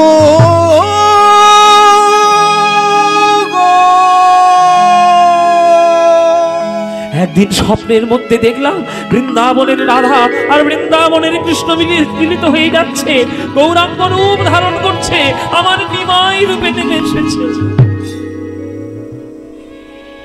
নিমাই আমার কাছে এলো আর আমার চরণে দীক্ষা নিয়ে আমার শিষ্য হয়ে গেল, আমাকে গুরু বানিয়ে দিল। কত ইচ্ছে ছিল যদি কথা বলা ভগবানকে পাই, তার চরণ দুটো বুকের মধ্যে ধরে আমি তার চরণ সেবা করব। কিন্তু আমি যদি নিমাইয়ের গুরু হই, আমি কি আর তার চরণ ধরতে পারি? তাই ভগবানের চরণ সেবা করার সৌভাগ্য আমার হলো না। আমি নিমাইয়ের চরণ সেবা করতে পারিনি রে গোবিন্দ। গোবিন্দ, শুনেছি নিমাই নাকি আমার পুরীধামে আছে। আমার আর বেশি দিন সময় নেই গোবিন্দ, আমাকে যেতে হবে। আমি পার্থিব শরীর পরিত্যাগ করার পর আমি সূক্ষ্ম রূপে আমি তোর মধ্যে বিরাজ করব। তুই কি সেদিন আমার নিমাইয়ের চরণ ধরে সেবা করতে পারবি? তোর মধ্য দিয়ে আমি একটু তাহলে নিমাইয়ের চরণ সেবা করতে পারবো?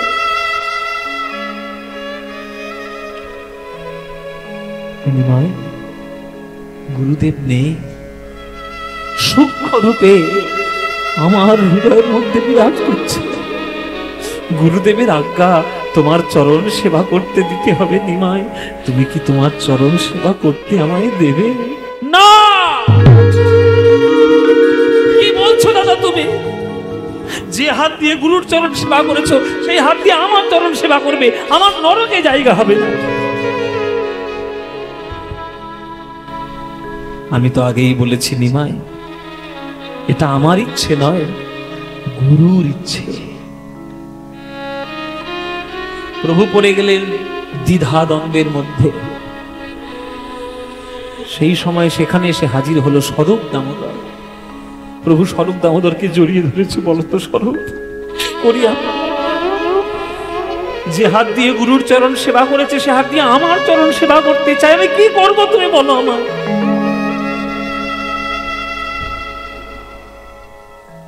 স্বরূপ দামোদর বলছে, প্রভু আমার একটা সোজা প্রশ্ন,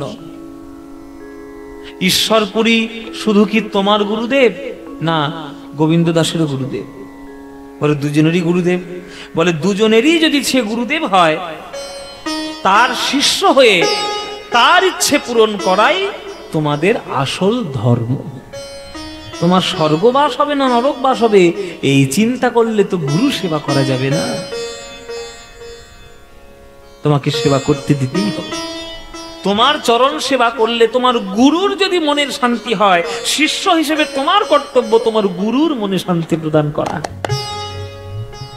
যাও, বেশ তাই হবে। বেশ দাদা, তুমি আমার চরণটা সেবা করে দিও। কখন করব নিমাই? চরণটা কখন সেবা করব?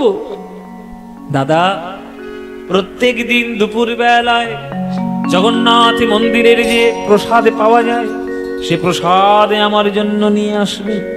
আমি প্রসাদে সেবা করার পর সেই প্রসাদে নিয়ে যাবে হরিদাসের কাছে। হরিদাস তো আমার প্রসাদ বিনা অন্য কারোর প্রসাদ গ্রহণ করেন না। সেই হরিদাসকে প্রসাদ পাইয়ে আবার ঘরে এসে আমার চরণ তুমি ওই সময় সেবা করবে। আমি ঘুমিয়ে পড়লে ওই প্রসাদ সেবা করে তুমি বিশ্রামে যাবে। এই হচ্ছে কাজ। আপনারা জেনে রাখুন মায়েরা, পুরীর মন্দিরে মহাপ্রভুর জন্য একটা মাটির মালসা আলাদা করে বরাদ্দ থাকতো প্রতাপরুদ্রের আজ্ঞায়, যে প্রভুর জন্য ওটা থাকবে। ওইটা গোবিন্দ দাস প্রত্যেক দিন মাথায় করে বয়ে নিয়ে আসতেন। আগে প্রভুকে সেবা দিতেন, তারপরে ওই প্রসাদের ভুক্ত যে প্রসাদ ওইটা হরিদাসের কাছে নিয়ে যেতেন। হরিদাসের সমুদ্রের ধারে থাকতো, ওইটা হরিদাস গ্রহণ করত। তারপরে সেই প্রসাদ আবার মাথায় করে নিয়ে এসে ঘরে আসতো, প্রভুর চরণ সেবা করতেন। প্রভু ঘুমিয়ে পড়লে সেই প্রসাদ নিজের সেবা করে তারপরে গোবিন্দ দাস বিশ্রামে যেতেন। এইটা রোজকার কাজ। ওই 24 ঘন্টার মধ্যে শুধু ওইটুকু সময় প্রভুর চরণ গোবিন্দ দাস ধরতে পারেন। আজকেও গেছে ওই প্রসাদ আনতে, মাথায় করে প্রসাদ নিয়ে আসছে। গৌরাঙ্গ আমার ধর্ম করম, গৌরাঙ্গ আমার গতি হে, গৌরাঙ্গ আমার ধর্ম করম, গৌরাঙ্গ আমার গতি হে, গৌরাঙ্গ আমার কুলশীল মানো, গৌরাঙ্গ আমার কুলশীল মানো, গৌরাঙ্গ আমার জাতি হে, গৌরাঙ্গ আমার জাতি। আমি গৌর বিনা কিছু জানি না হে, আমি গৌর বিনা কিছু জানি না। আমার জীবন মরণের গতি, আমার গৌর বিনা কিছু জানি না হে।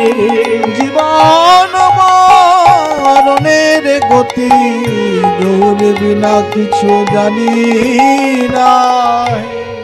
জীবন মরণের গতি, আমি গৌর বিনা কিচ্ছু জানি না। আজকে এসেছে মায়েরা, এই যে রোজ রোজ সেবা করেন পা ধরে, প্রভুর ইচ্ছে না থাকলেও বাধ্য হয়ে সেবা করতে দিতে হয়, বাধ্য হয়ে দিতে হয়, কিছু করার তো নেই। কিন্তু আজকের মহাপ্রভু মনে মনে ঠান নিলেন যে আমার পায়ে আজকে আমি কিছুতেই গোবিন্দ দাসকে হাত দিতে দেব না, কিছুতে হাত দিতে দেব না। এই বলে, এই মনে করে, নাটক করে আজকের মহাপ্রভু গম্ভীরা যারা গেছেন পুরীতে তারা দেখবেন যে গম্ভীরা যে দরজাটা, ওটা যে খুব সদর দরজার মতো বড় তা নয়, খুব ছোট দরজা। ওই ছোট দরজার মাঝখান বরাবর মানে আড়াআড়ি মহাপ্রভু শুয়ে রইলেন। কোমর থেকে পা ঘরের মধ্যে, আর কোমর থেকে মাথা পর্যন্ত দুয়ারের বাইরে, আর আড়াআড়ি ভাবে, সোজা নয়, সোজা হলে তো রাস্তা পাওয়া যায়, আড়াআড়ি ভাবে শুয়ে আছে, মানে যাতে পাটা ধরতে না পারে এই ব্যবস্থাটা প্রভু করেছে। এবার গোবিন্দ দাস হরিদাসকে প্রসাদ প্রসাদ পাইয়ে ঘরে এসছে, এসে বলছে, ও নিমাই, এটা আবার কি শোয়ার ধরনের ছিরি, ওটা ও নিমাই সরে যাও। কে? ও দাদা, আজকের দিনটা রেহাই দাও দাদা, আমি কালকে কীর্তন করে আমার সারা শরীর ব্যথা হয়ে আছে, খুব ক্লান্ত, খুব অবশ্য হয়ে আছে, আমার ভালো লাগছে না, কালকে আবার করো, আজকের দিনটা তুমি রেহাই দাও। না, রেহাই কেন দেবো? গুরুদেবের আজ্ঞা বলে কথা, রোজ করতে হবে, এ তো নিষ্ঠার ব্যাপার। আমি আজকেও তোমার চরণ সেবা করব, তুমি সরবে হ্যাঁ কি না? প্রভু বললাম, আমি তো সরবো না। সরবে হ্যাঁ কি না? ও বিরক্ত করো না, বলছি তো সরবো না। ইচ্ছা করে প্রভু পরে রইলেন চোখ বন্ধ করে। গোবিন্দ দাস মনে মনে ভাবছে, আচ্ছা বিপদ, এই নিমাই বড্ড জেদি, যা বলবে তাই করে। ও কারোর কথা শোনে না। কি করা যায়? কেউ নেই তো আশেপাশে। চারিদিকে তাকিয়ে দেখল, বলে কেউ কোথাও নেই। গোবিন্দ দাস ধুতিটি খুললেন, মানে বহির্বাসটি খুললেন। অন্তর্বাস তো রয়েছে, বহির্বাসটি খুলে, ধুতিটা খুলে প্রভুর গলা থেকে বুক পর্যন্ত ধুতিটা, মানে যতটুক তার হাত যায় ততটা ঢেকে দিলেন। ঢেকে দিয়ে আর ওই দরজার মাথা নিচু করে আড়াআড়ি ভাবে ওই প্রভুকে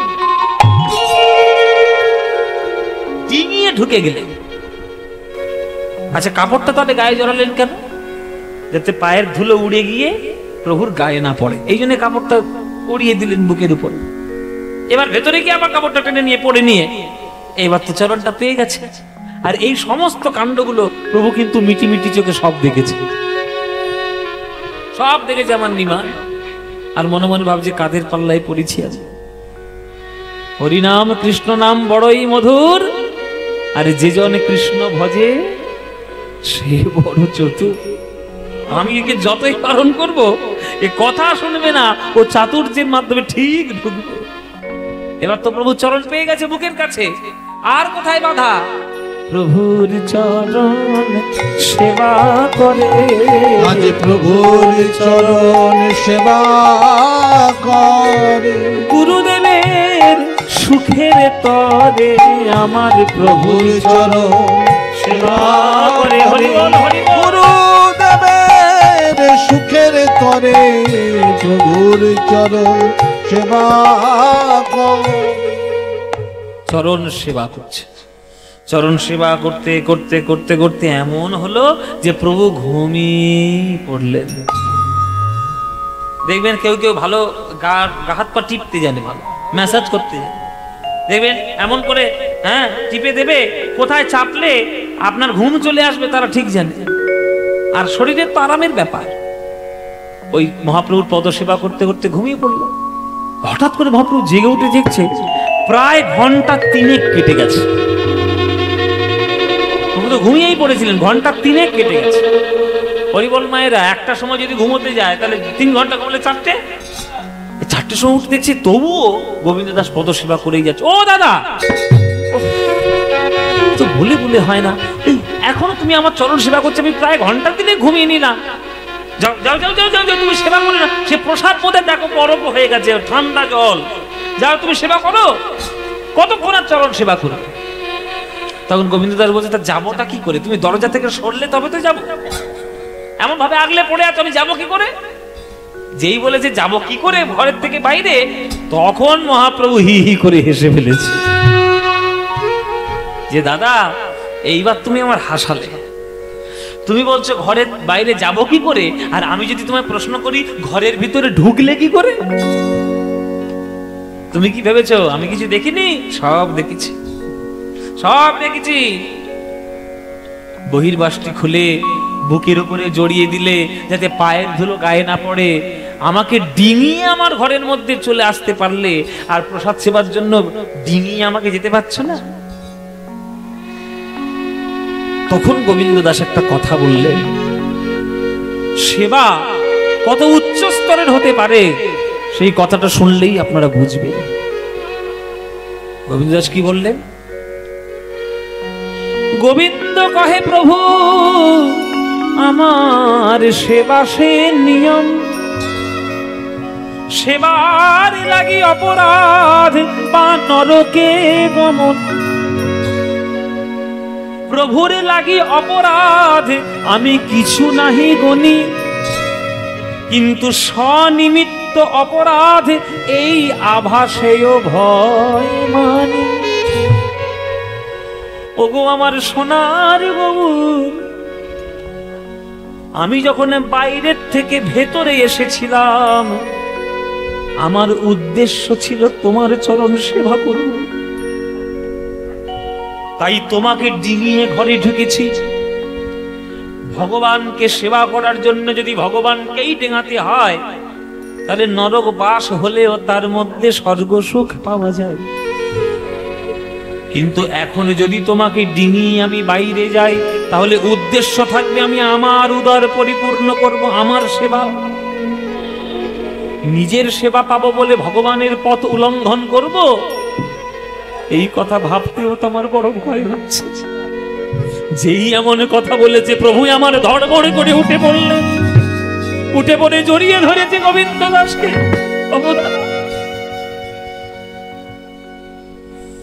সত্যযুগ থেকে কলিযুগ, আমি মনে মনে ভাবলাম এইবার একটু ভক্ত হয়ে জন্ম নেব কলিযুগে। কেননা সত্যতেও ভগবান, ত্রেতাতেও ভগবান, দাপরেও ভগবান। কলিযুগে ভাবলাম আর ভগবান হব না, এবার একটু ভক্ত হব। অনেক আশা করে আমি ভক্ত হবার জন্য আমি এলাম, কিন্তু দাদা গো, আমি আসার পরেও আমার সে মনোবাসনা পূর্ণ হলো না। আমার ভক্ত হওয়া হলো না গো, আমার ভক্ত নিতাই গৌর হরি বল হরি বল হওয়া হলো না গো। দাদা গো, তোমাদের সেবা আমি ধন্য হলাম, আমার ভক্ত হওয়া হলো না গো। আমি তোমাদের তোমাদের সেবা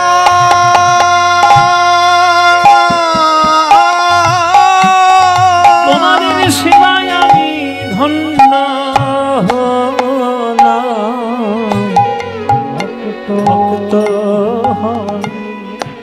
তোমাদের সেবায় আমি ধন্য হয়ে আমার বুঝি মনে হয়, ওগো দাদা আমায় আবার বুঝি আসতে হবে, আমার আবার বুঝি আসতে হবে। ভক্তের চরণ সেবা করার নাম, ওই ধুলাই বাড়াবড়ি দিয়ে ভক্ত সেবা করার লাগি, ধুলাই গড়াগড়ি দিয়ে ভক্ত সেবা করার লাগে, ধুলাই গড়াগড়ি দিয়ে আমায় আবার বুঝি আসতে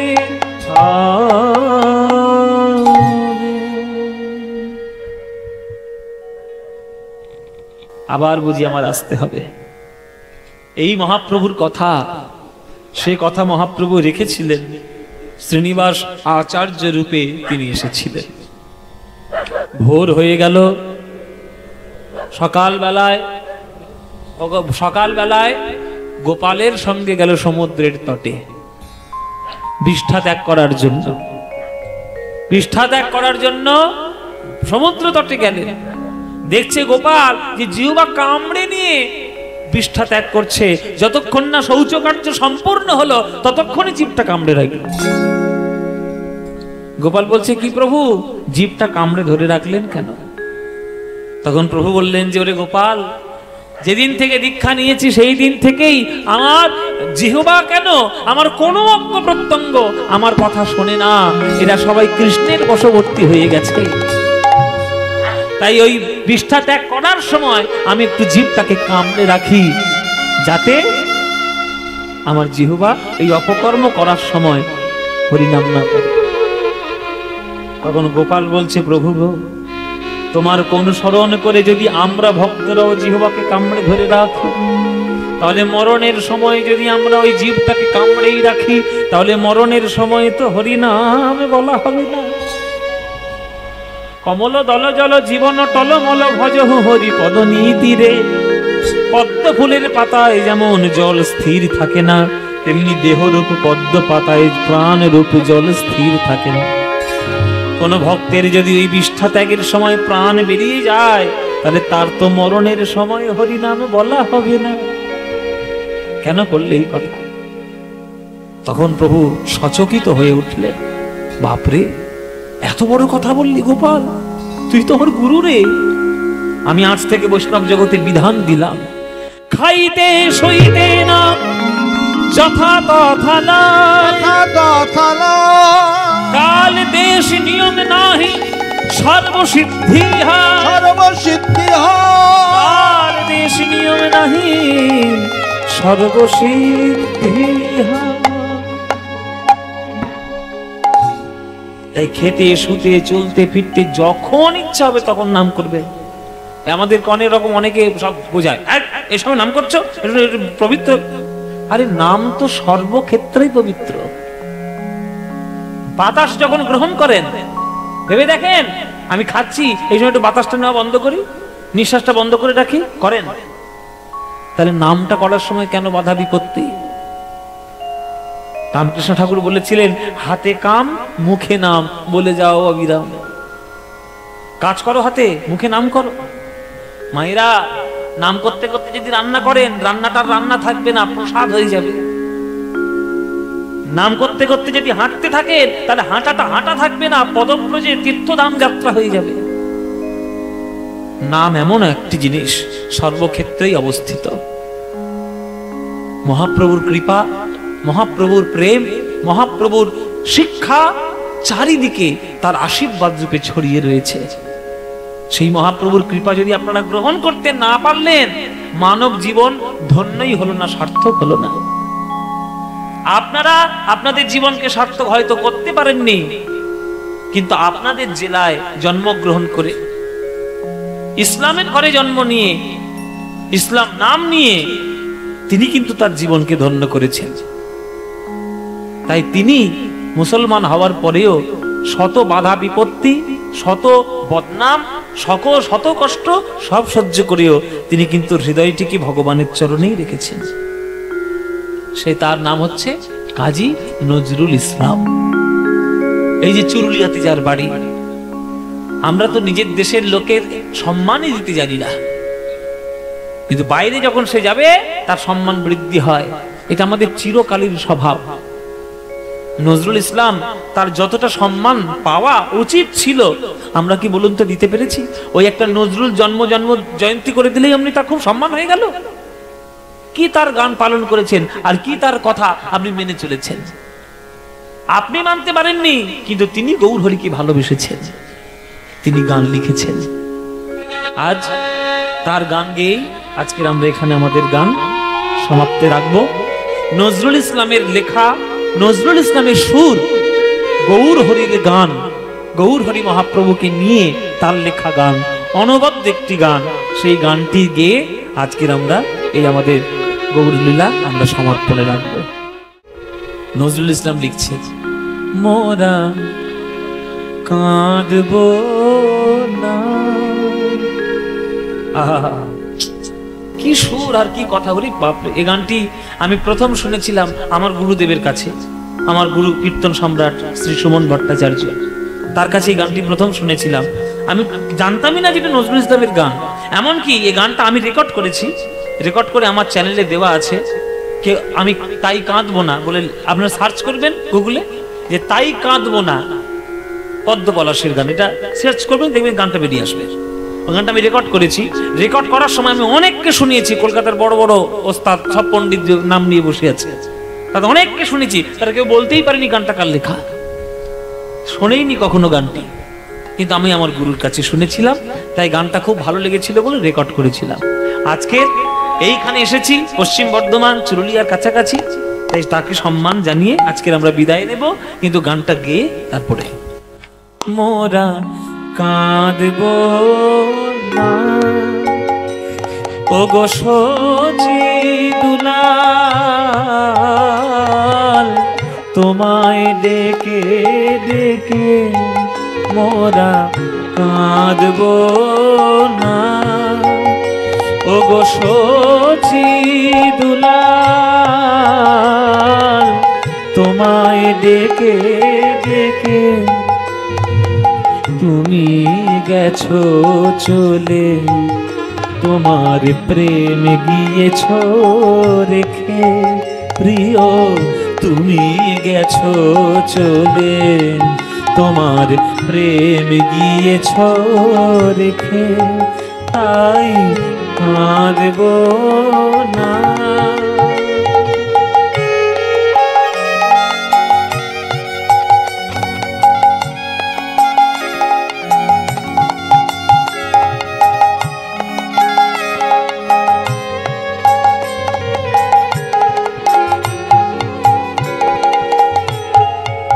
ত্যাগ যেখানে, প্রেম যেখানে, তোমার মধুর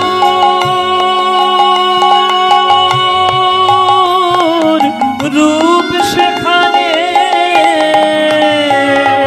ত্যাগ যেখানে, প্রেম সেখানে তোমার মধু রূপ সেখানে। এই যে আমরা যখন কীর্তন করি, কীর্তনে যখন গান গাই, তখন ঘা বেলে উঁচুর দিকে সুর ধরে রাখি না? নজরুল ইসলাম একদম পাই টু পাই কীর্তনের সুর লিখেছে।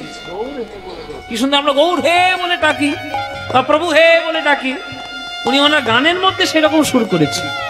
ত্যাগ যেখানে, প্রেম যেখানে, তোমার মধুর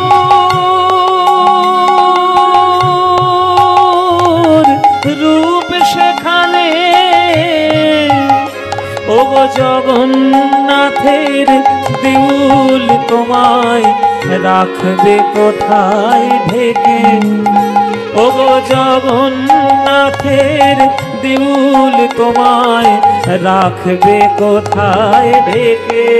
তাই কাঁদব না আজ সচি দুলাল তোমায় ডেকে ডেকে। তুমি গেছো চলে, তোমার প্রেম গিয়েছ রেখে, তাই কাঁদব না। বৈরাগিনী ধরা।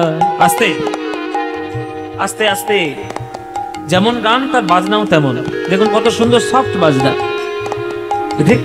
তানা থেকে থেকে দানা দেখি তানা।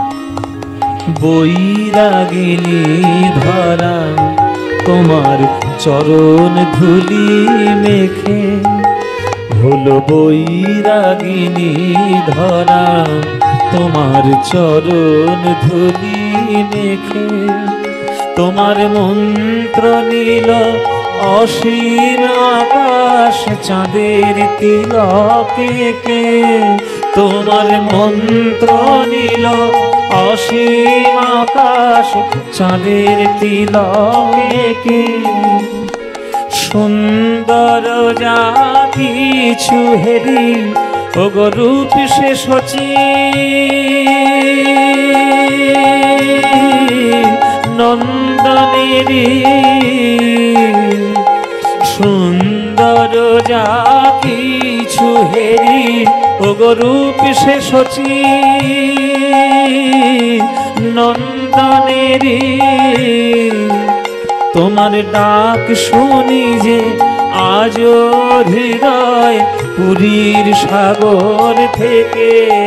তোমার ডাক শুনি যে আজ হৃদয় পুরীর সাগর থেকে, তাই কাঁদব না ওগো সচি দুলাল তোমায় ডেকে ডেকে।